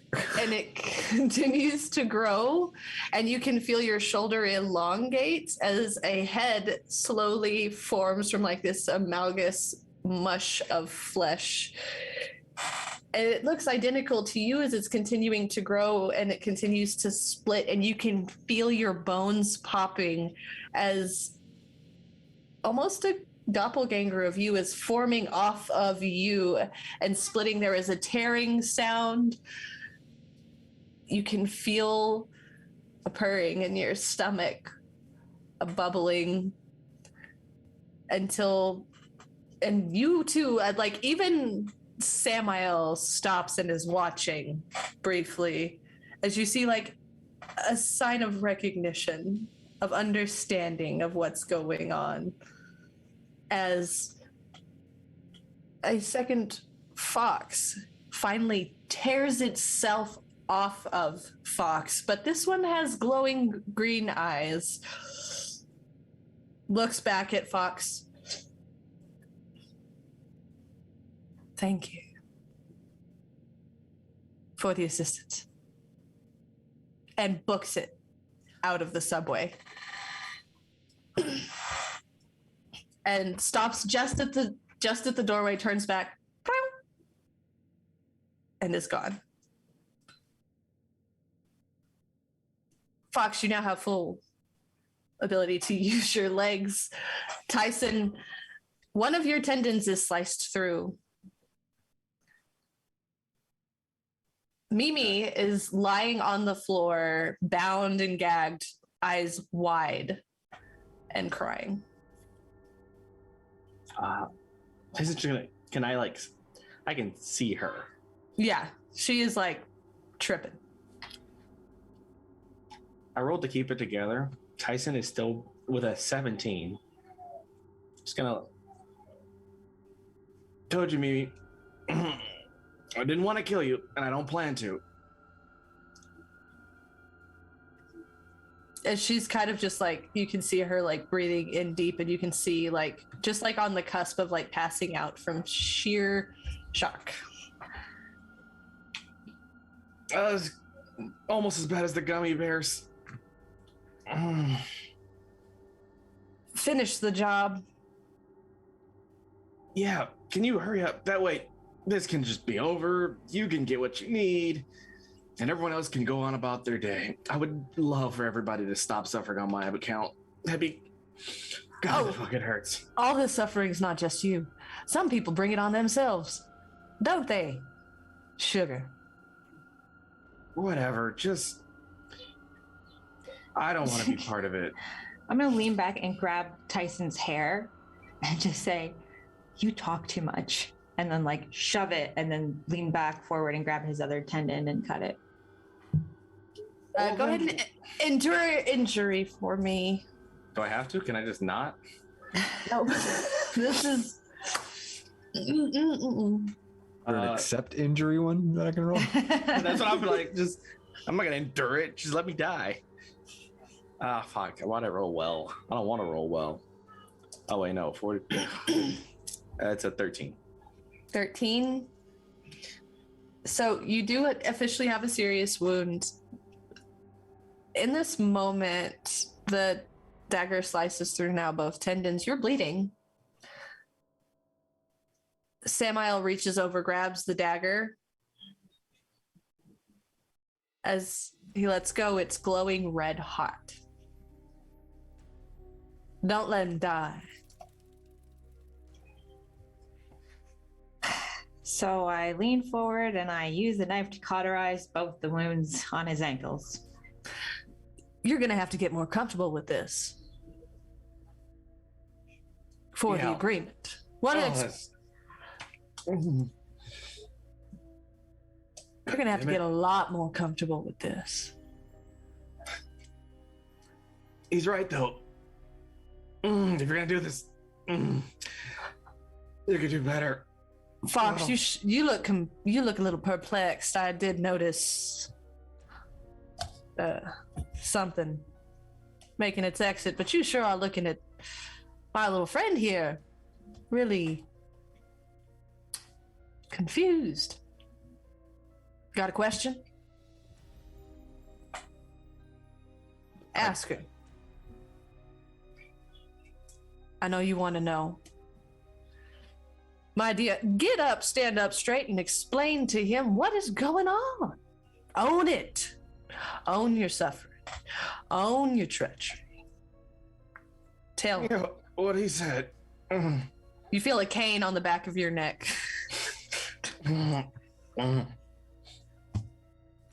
Show and tell wasn't part of the deal. Whatever I say is part of the deal is what's part of the deal. She sold you out. Would you like to explain why you sold them out?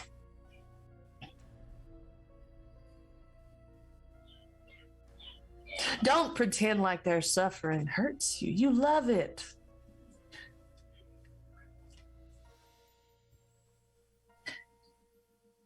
I don't love it. It doesn't bother me. It just is.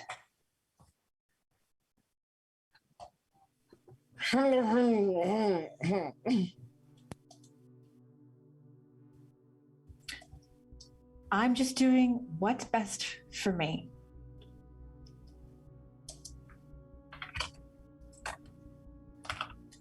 Followed you around for a few days because you seemed like you had a way out. And then you just turned out to be what everyone else is. Just a mean, cruel asshole. So you made this a lot easier. But I'm getting out.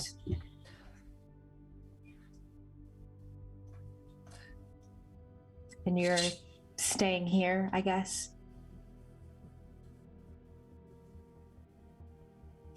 Okay, here's what I want to do. Yes. In quick succession. I'll explain it all and then you just tell me what happens. I am going to look at Alice and say, fuck you. And I'm going to chuck my hammer at her face.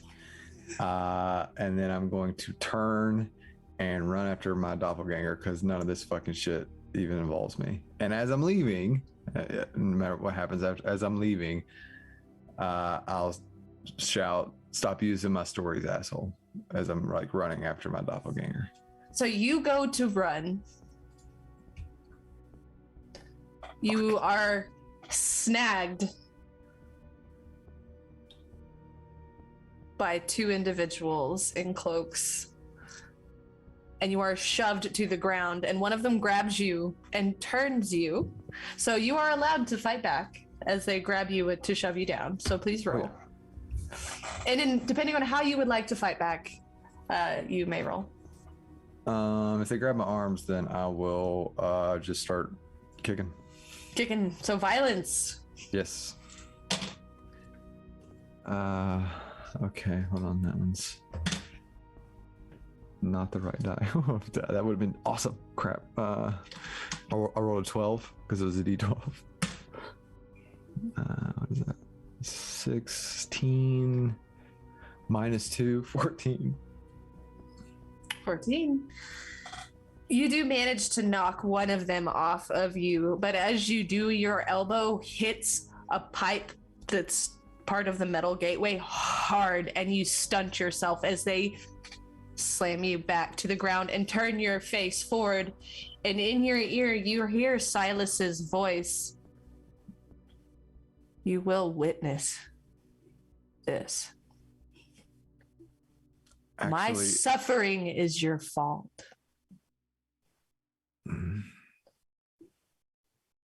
As two more cult members come up and are now holding you down.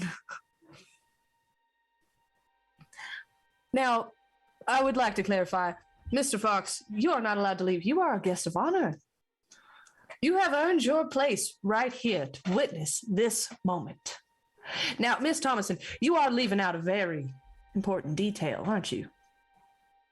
You just a way out. There are important details. How many times do I need to clarify with you? You're failing me. You're upsetting me, and I don't like to be upset. In fact, being upset is something I don't appreciate at all. In fact, rather enrages me. Tyson, sit still. Your time is coming. I feel you squirm. Yep, I feel you squirming. I'm gonna try to turn. Nobody cares how you feel. Well, you should. Now, Miss Thomason, in exchange for eternal pleasure, what was it you handed over?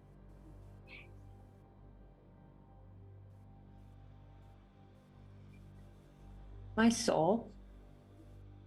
And what am I going to get to do with that soul for all of eternity?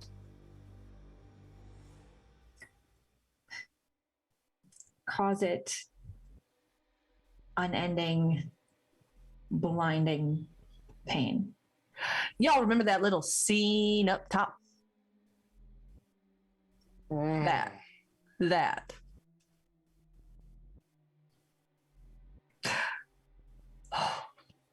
Now, needless to say, as he picks Tyson, he picks you up by your shoulders and drags you in front of Mimi. The other cult members line up behind the 4 other people and slit their throats and drop them. You feel his hand come up to your head, lift you up to look Mimi in the eyes as a cult member holds her up. He takes your hand, wraps it, and picks up a dagger. Are you ready? I'd like to do. He's holding me up. Well, he's holding you up by your head and your floppy arm. Okay. You cannot move your feet, so. Oh, I can't kick her out the way. Okay. As he like moves you within inches of Mimi's face, and you can see her like she's looking at you crying. Hey, Mimi, my bad. I guess I'm a liar, technically speaking. This is where it all began, Tyson. Oh, shut up and do it. God. You are literally the worst out of everyone. Slices Mimi's throat.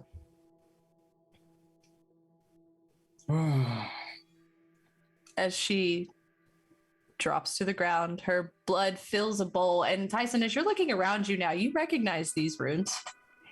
Oh yeah, it's that room, right? There's similar markings to the ones that you had seen in the mansion. Yeah. And as this happens, everything goes dark for a moment.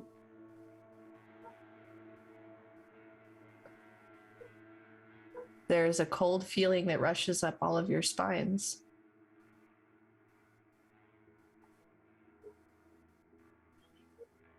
There's something that crawls out from that bowl, makes its way across the room and grows slowly to become a slender figure. You can hear the footsteps of an approaching policeman as sirens are going off outside.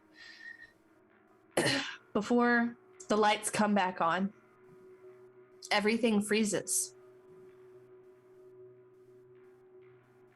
The 4 of you are now in this room. Thomason, Fox, Tyson, Mimi. The floor is clean. The lights are on bright. And a subway train pulls up. The doors open. There is kind of like small suit, little hat, hanging out, hand extended. This way. Do you want out or not? Do I have to still, like, I don't know. No, you, all of a sudden, everything, Mimi is fine. Like, Mimi is normal.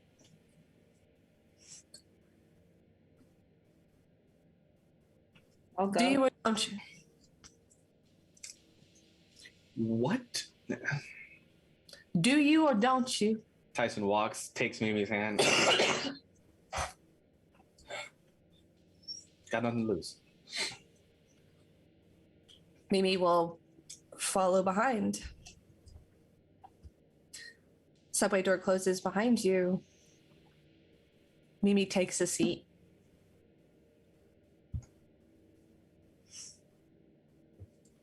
The little person walks down towards the front. The train begins to move.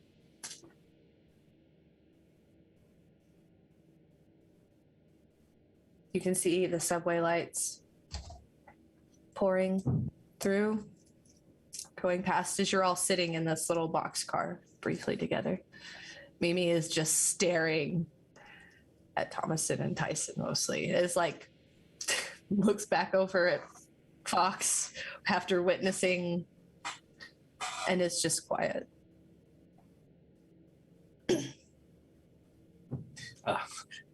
Tyson's gonna look over at Thomason. Hey, no hard feelings. It's never personal. Y'all are all like really fucked up. I can tell you that's not the worst moment I've been a part of, and that's that. Also, does it hurt?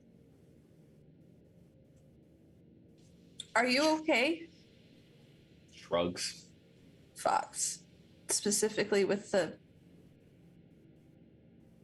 What's it look like? Does it look like a normal arm or?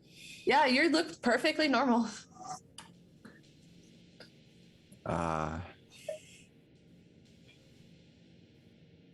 I have no idea. Mhm. I'm just, no offense, but I'm gonna look over here for a minute. Well, what do you see? Y'all, you just, Do I still look like me, by the way, Mimi? yeah, I mean, still wearing the same shitty sweatsuit. I didn't want to get dressed, okay? Didn't make sense. The day kept repeating. Getting You it got- wrong. You're just all a lot more fucked up than I thought. You'll get used to it. Like,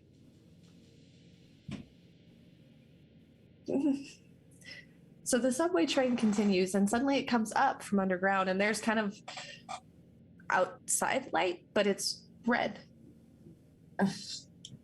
And there's some like red mistiness kind of surrounding the train. You get occasional glimpses of dilapidated buildings, but that's really about it as the subway train continues back down. The train stops. The doors open. Is this our stop? Maybe? I'm scared. I don't.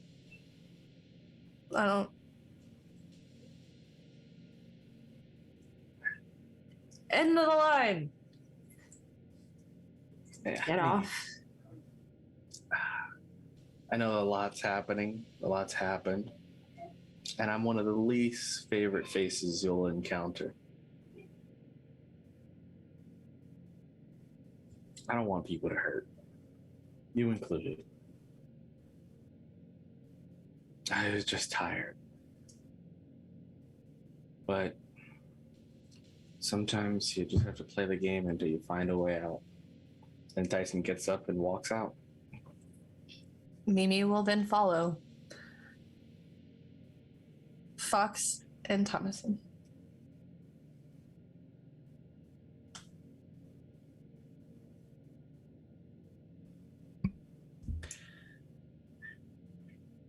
I know you probably had your reasons for doing what you did, but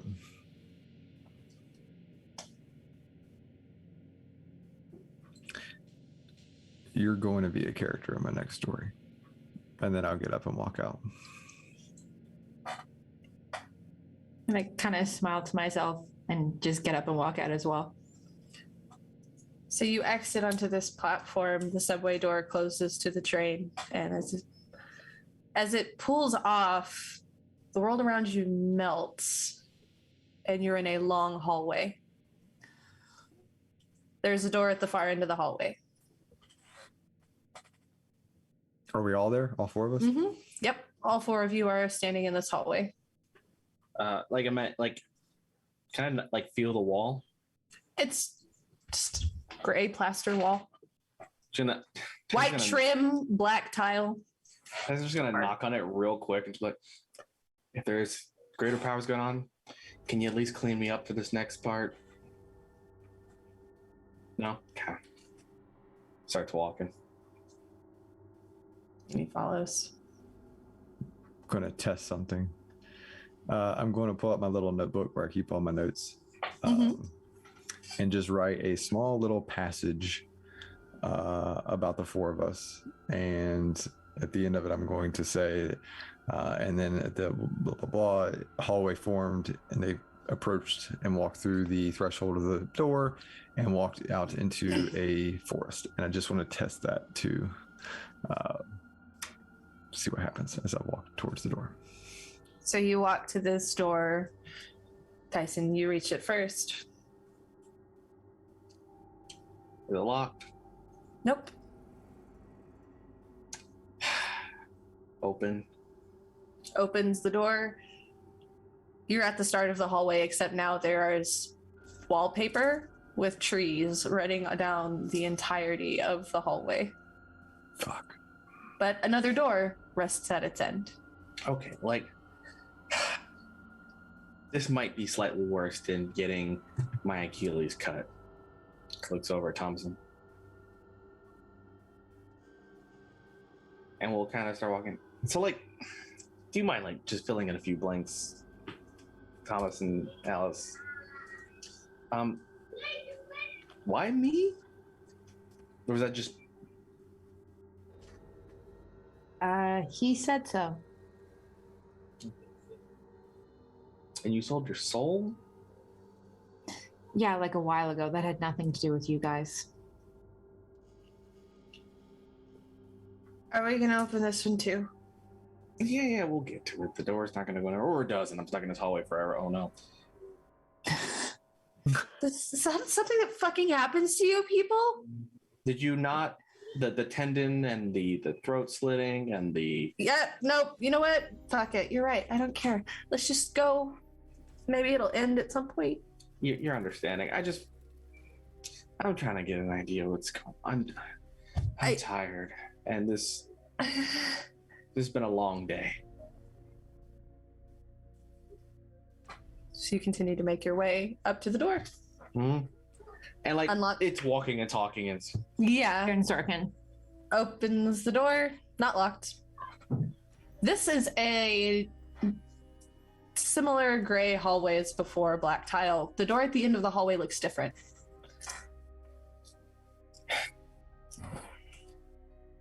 Mimi pulls up her hood. You see a brown door at the end of the hallway with a frosted glass panel on it.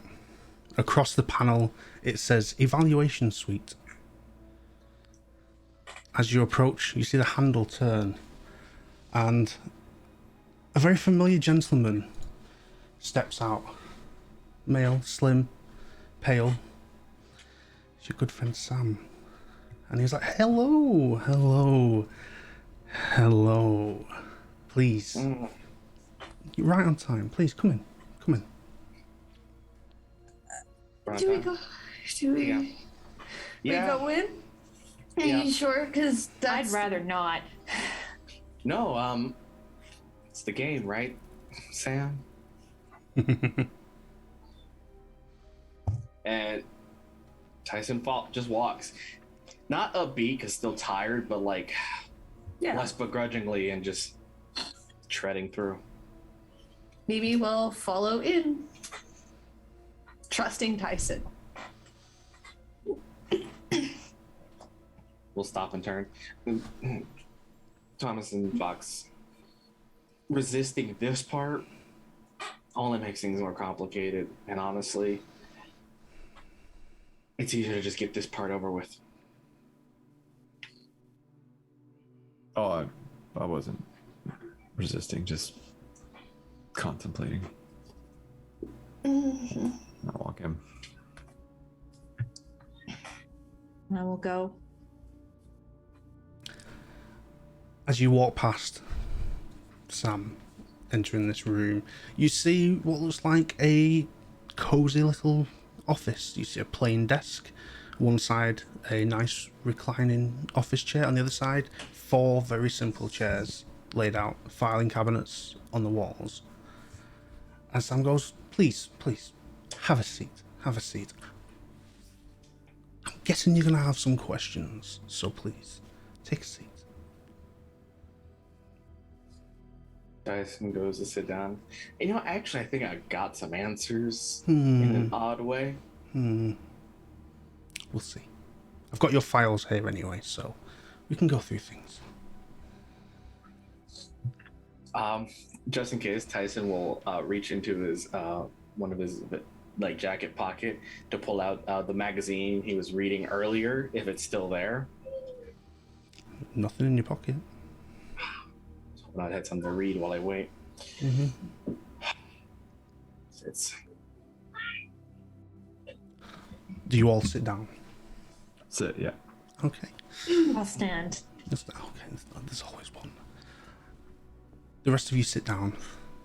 Sam shuts the door and slowly walks over to the desk to sit at his side. As he sits down, you notice the walls of the office start to kind of get damp, a little bit mouldy. And you notice Sam's face goes from the pale, gaunt man you once saw, becomes green, bloated. You start to see the skin split here and there and pus ooze out. You then start to see spikes coming through his face. And he sorry about that. Sits down, everything returns to normal. And he goes, right. Answers, questions. Okay, hold on a minute. Right.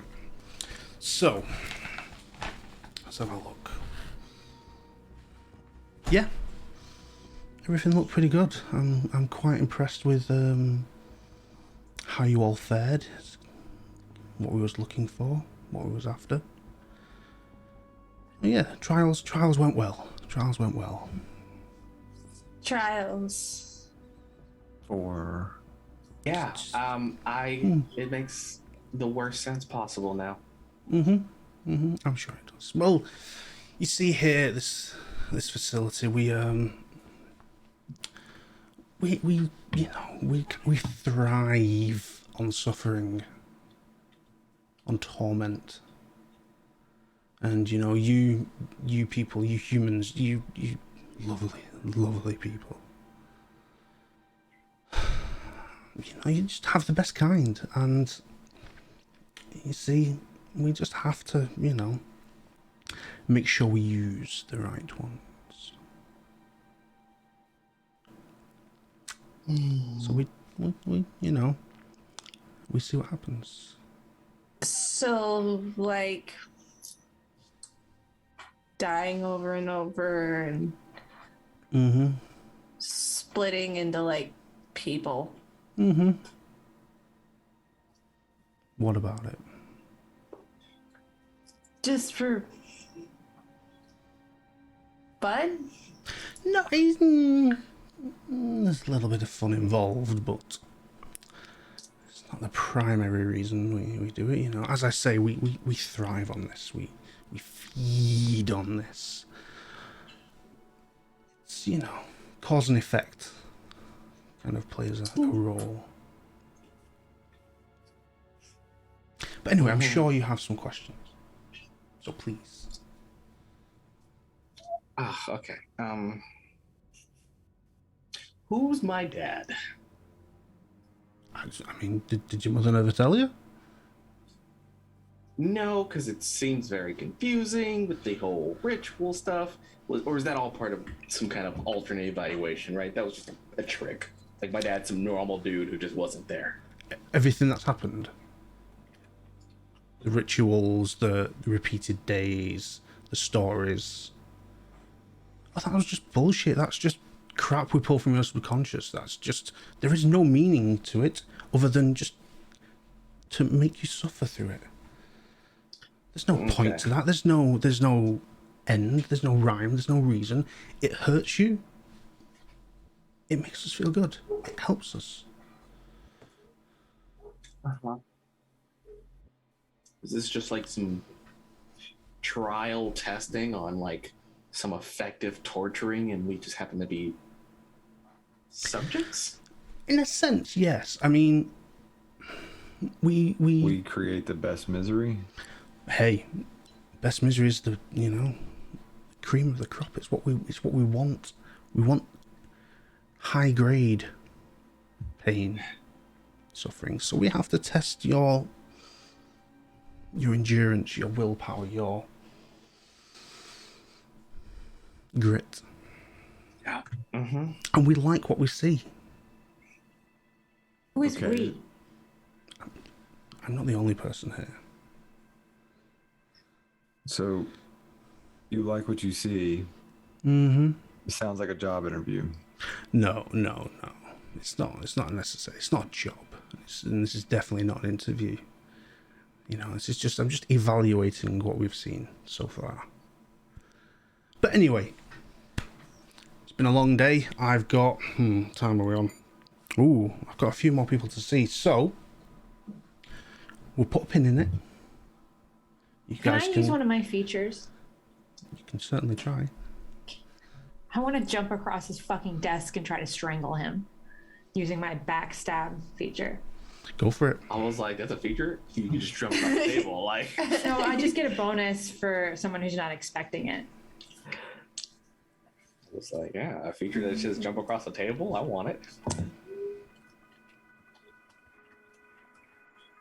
Okay, so that is...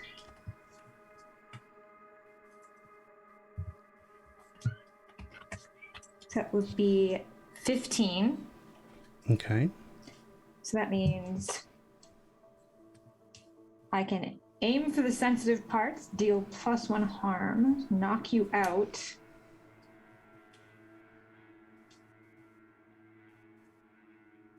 Yeah, so I guess aim for the sensitive parts as in his throat, and if you roll for endure injury and roll less on a 9 or below, then you're neutralized.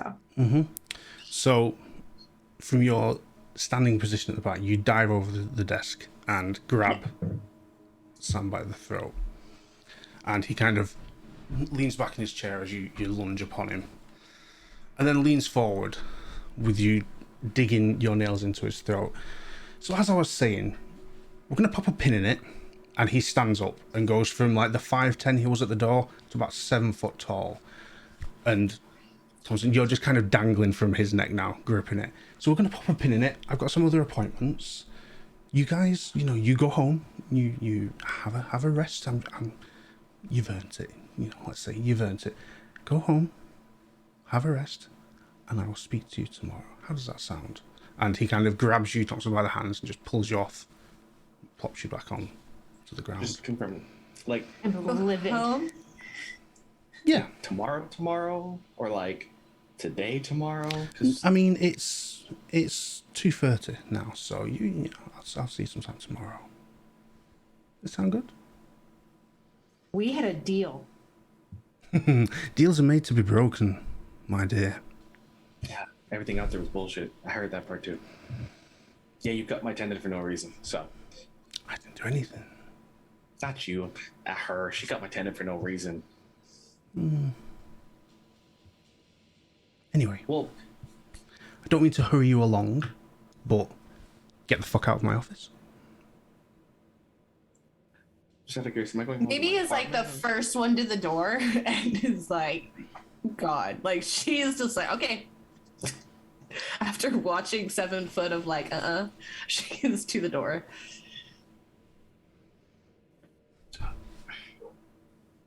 I'm just saying. Yeah.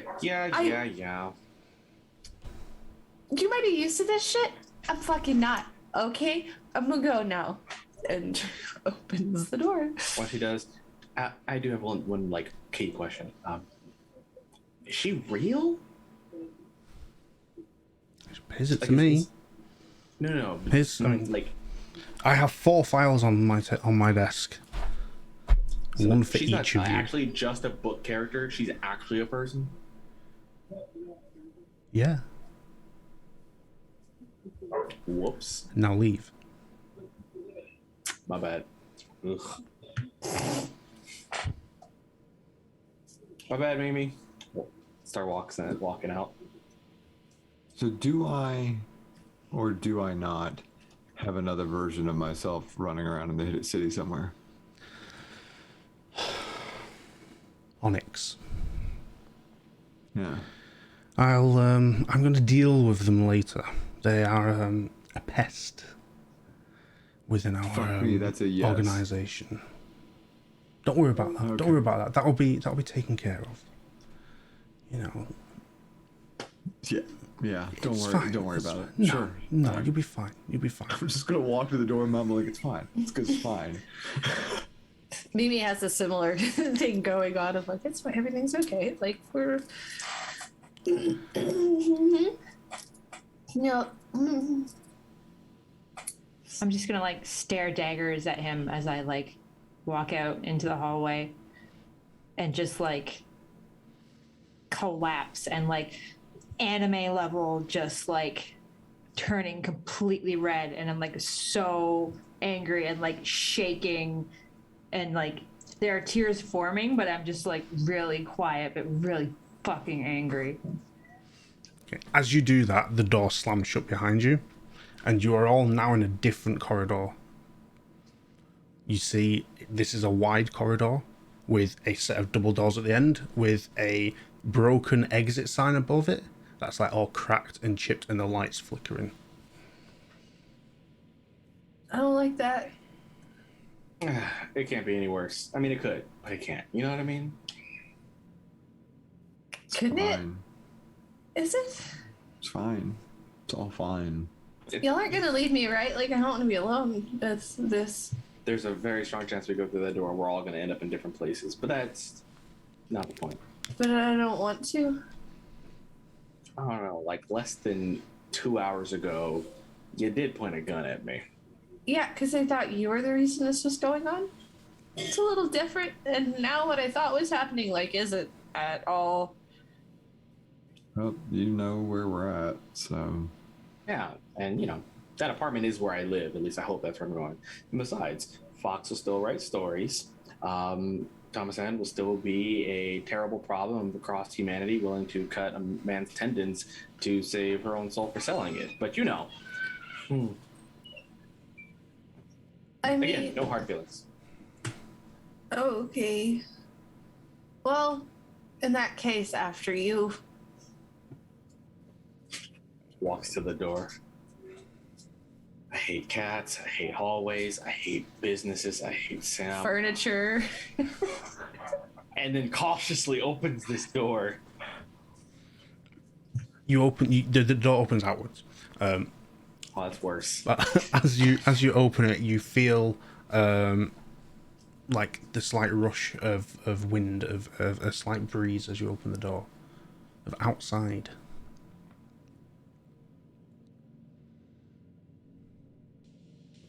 You first, Breeze. Okay, Mr. Oh, everything's gonna be great. No, I'm doing. There's the fucking door, dude. the attitude's back. At least your spirit's back too. And No, I just don't want to. You step through the door. Follows behind. I step through the door. I'm right behind them. Thomason.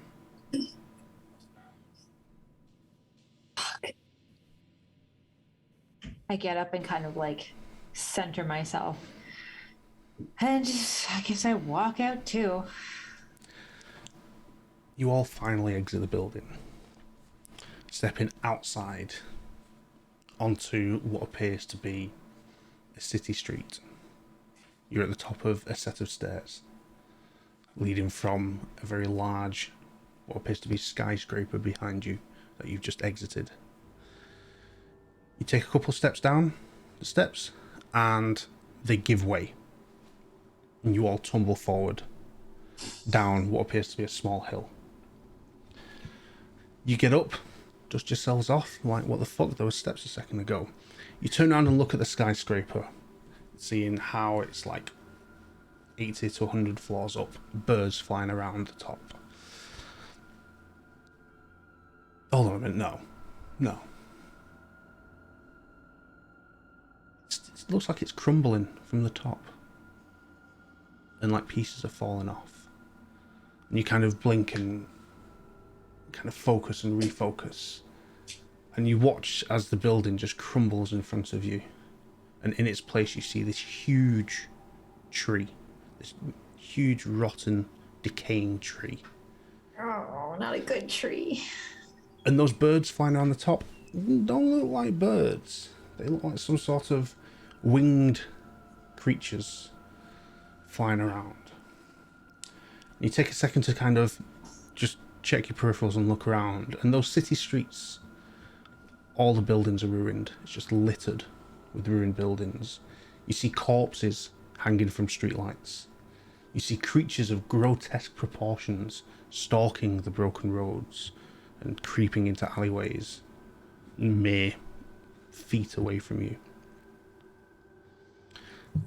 The veil has gone, and you are seeing the world for what it really is.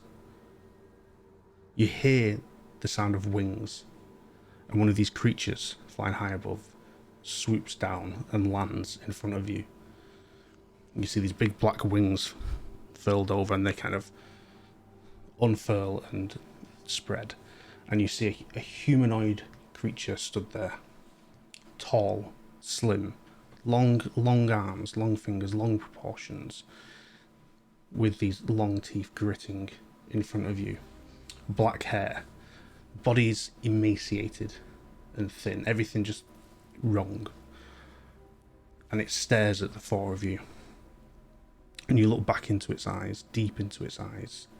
Familiar eyes, Tyson. Teddy's eyes. As it looks at you and smiles. You all then hear a sound in your heads, a voice. Sam's voice. And he says, "You cannot run from fate, destiny, prophecy. This isn't the life for you." You then suddenly hear a choir of voices. "We're bored. We're hungry." Back to that singular voice of Sam. "Let's play a game." You open your eyes. And that's where we'll end it. So, cheers everyone. Thanks for this. Thanks for letting me on. Taryn, I'm going to hand things back to you. Yeah. See y'all later. Jay's mad. So,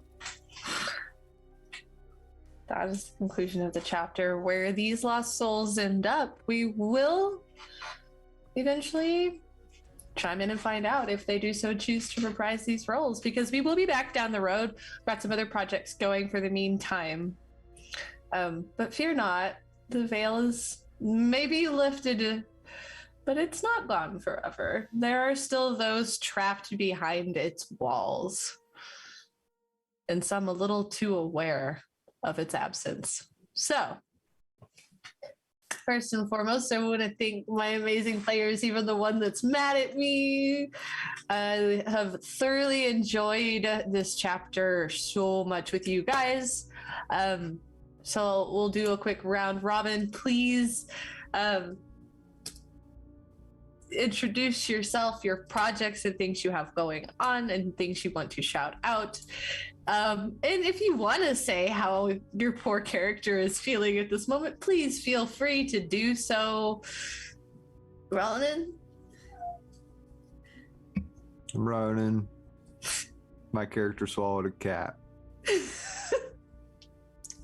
And determine the fates of That's true. like He's actually thousands. oddly inspired. Check off the writer's block. Yeah. So that's where he's at. And you guys can find me every other Tuesday over on the Red Hair Inn for a D&D campaign that's nothing like this. And I play a wizard. Who also doesn't really know what's going on, so it's fine, and has severe issues. Yeah, so that's me. That's Ronan. Hey, What can I Jay? say? It's Jay. Oh. Don't go away. Please go away. I'm smiling so much my face hurts. I'm also from me at Just Too Casual. Ow. I just finished my series, the mini series of Deep Breath, Nightfall, and Anime Adventure. That should be available on the VOD if you want to check out the anime-inspired TTRPG where magic meets technology, in which my players faced against forces of technology, wilderness, and gods from the moon. That's all the anime type stuff you could ever imagine, and it's all available. It should be on the VOD. Nightfall. It was a 4-part episode, and we might be having some more stuff coming up. I'm also over on as Red Hair Inn. I'm also part of that Echo Expeditions, where I play someone who has a little more ability to control their life. Not really. And Tyson is the only way to put it is Tyson is that person who now will put tinfoil under all his hats, on all his windows. But I think definitively Tyson's like, well, if I could wake people up, I'm waking up everyone. And is about to make sure everybody's aware he is not going to suffer alone, damn it. Well, do I have a school for you to go to where there are 2 newly orphaned children hanging out?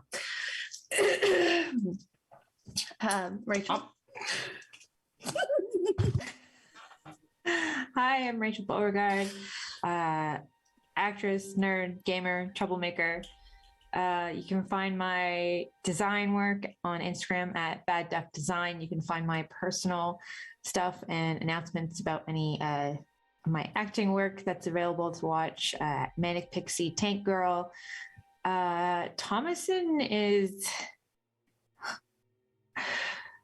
either, I think this could shape her into either like being like, I could either go really good, or she could just like completely spiral into like, fuck it, nothing matters. I'm just going to be even more terrible than I already am. But that remains to be seen. I had a really good time. You guys can see me, I think, in about 3 weeks or so. End of April, I think I'm doing a Vampire the Masquerade stream here, and that will be fun, and I'll be slightly less off-putting as a character. No, do it. I loved them so much, though. I know that other people ended up getting sliced and stuff, but I enjoyed him as a character. Onyx might have been like my favorite character though, like low-key, just because meow meow. But you know, hi everybody, Taryn Hackett, your keeper. Generally creative human and eldritch entity feeding on the suffering of people that I thoroughly enjoy. I am also a dice maker under the moniker of Umbral Oculus Dice. That is UO_dice on the Instagram. I do have dice in stock right now. You can 10% off a full set using code initiative at checkout. I'm also over at the Red Hair Inn every other Tuesday, this coming Tuesday, where I play a Simmon row. And then this Wednesday, I'll be on Blackwater D&D for a fundraiser there. So do check out the socials for that thingy. Quick shout out to all of our sponsors. let me pull up the list because we got a bunch. Session zero clothing because words are hard. Use code order at checkout for 15% off in their store. Norse Foundry, TIO 15 for 15% off in their shop. Roaming player gear by our very own .dm. Carnaby 20 in theirs for 20% off of the Dice Tower and Tray combo set. And of course, Mithril Armory, their 10-20 foldable puzzles that kick my bow, Heine. But you can use code initiative at checkout in their shop for 10% off. And with that, I just want to say thank you, everybody, for tuning into the finale of this chapter. I loved it. And I hope you all did. And I love my players so much. I love you guys. You make this fun and easy. And until next time, down the road, we'll check the veil again. But your perception has failed you. So until we peer beyond the veil next time, stay That spooky. veil back where you found it. No, I like it. It's fine.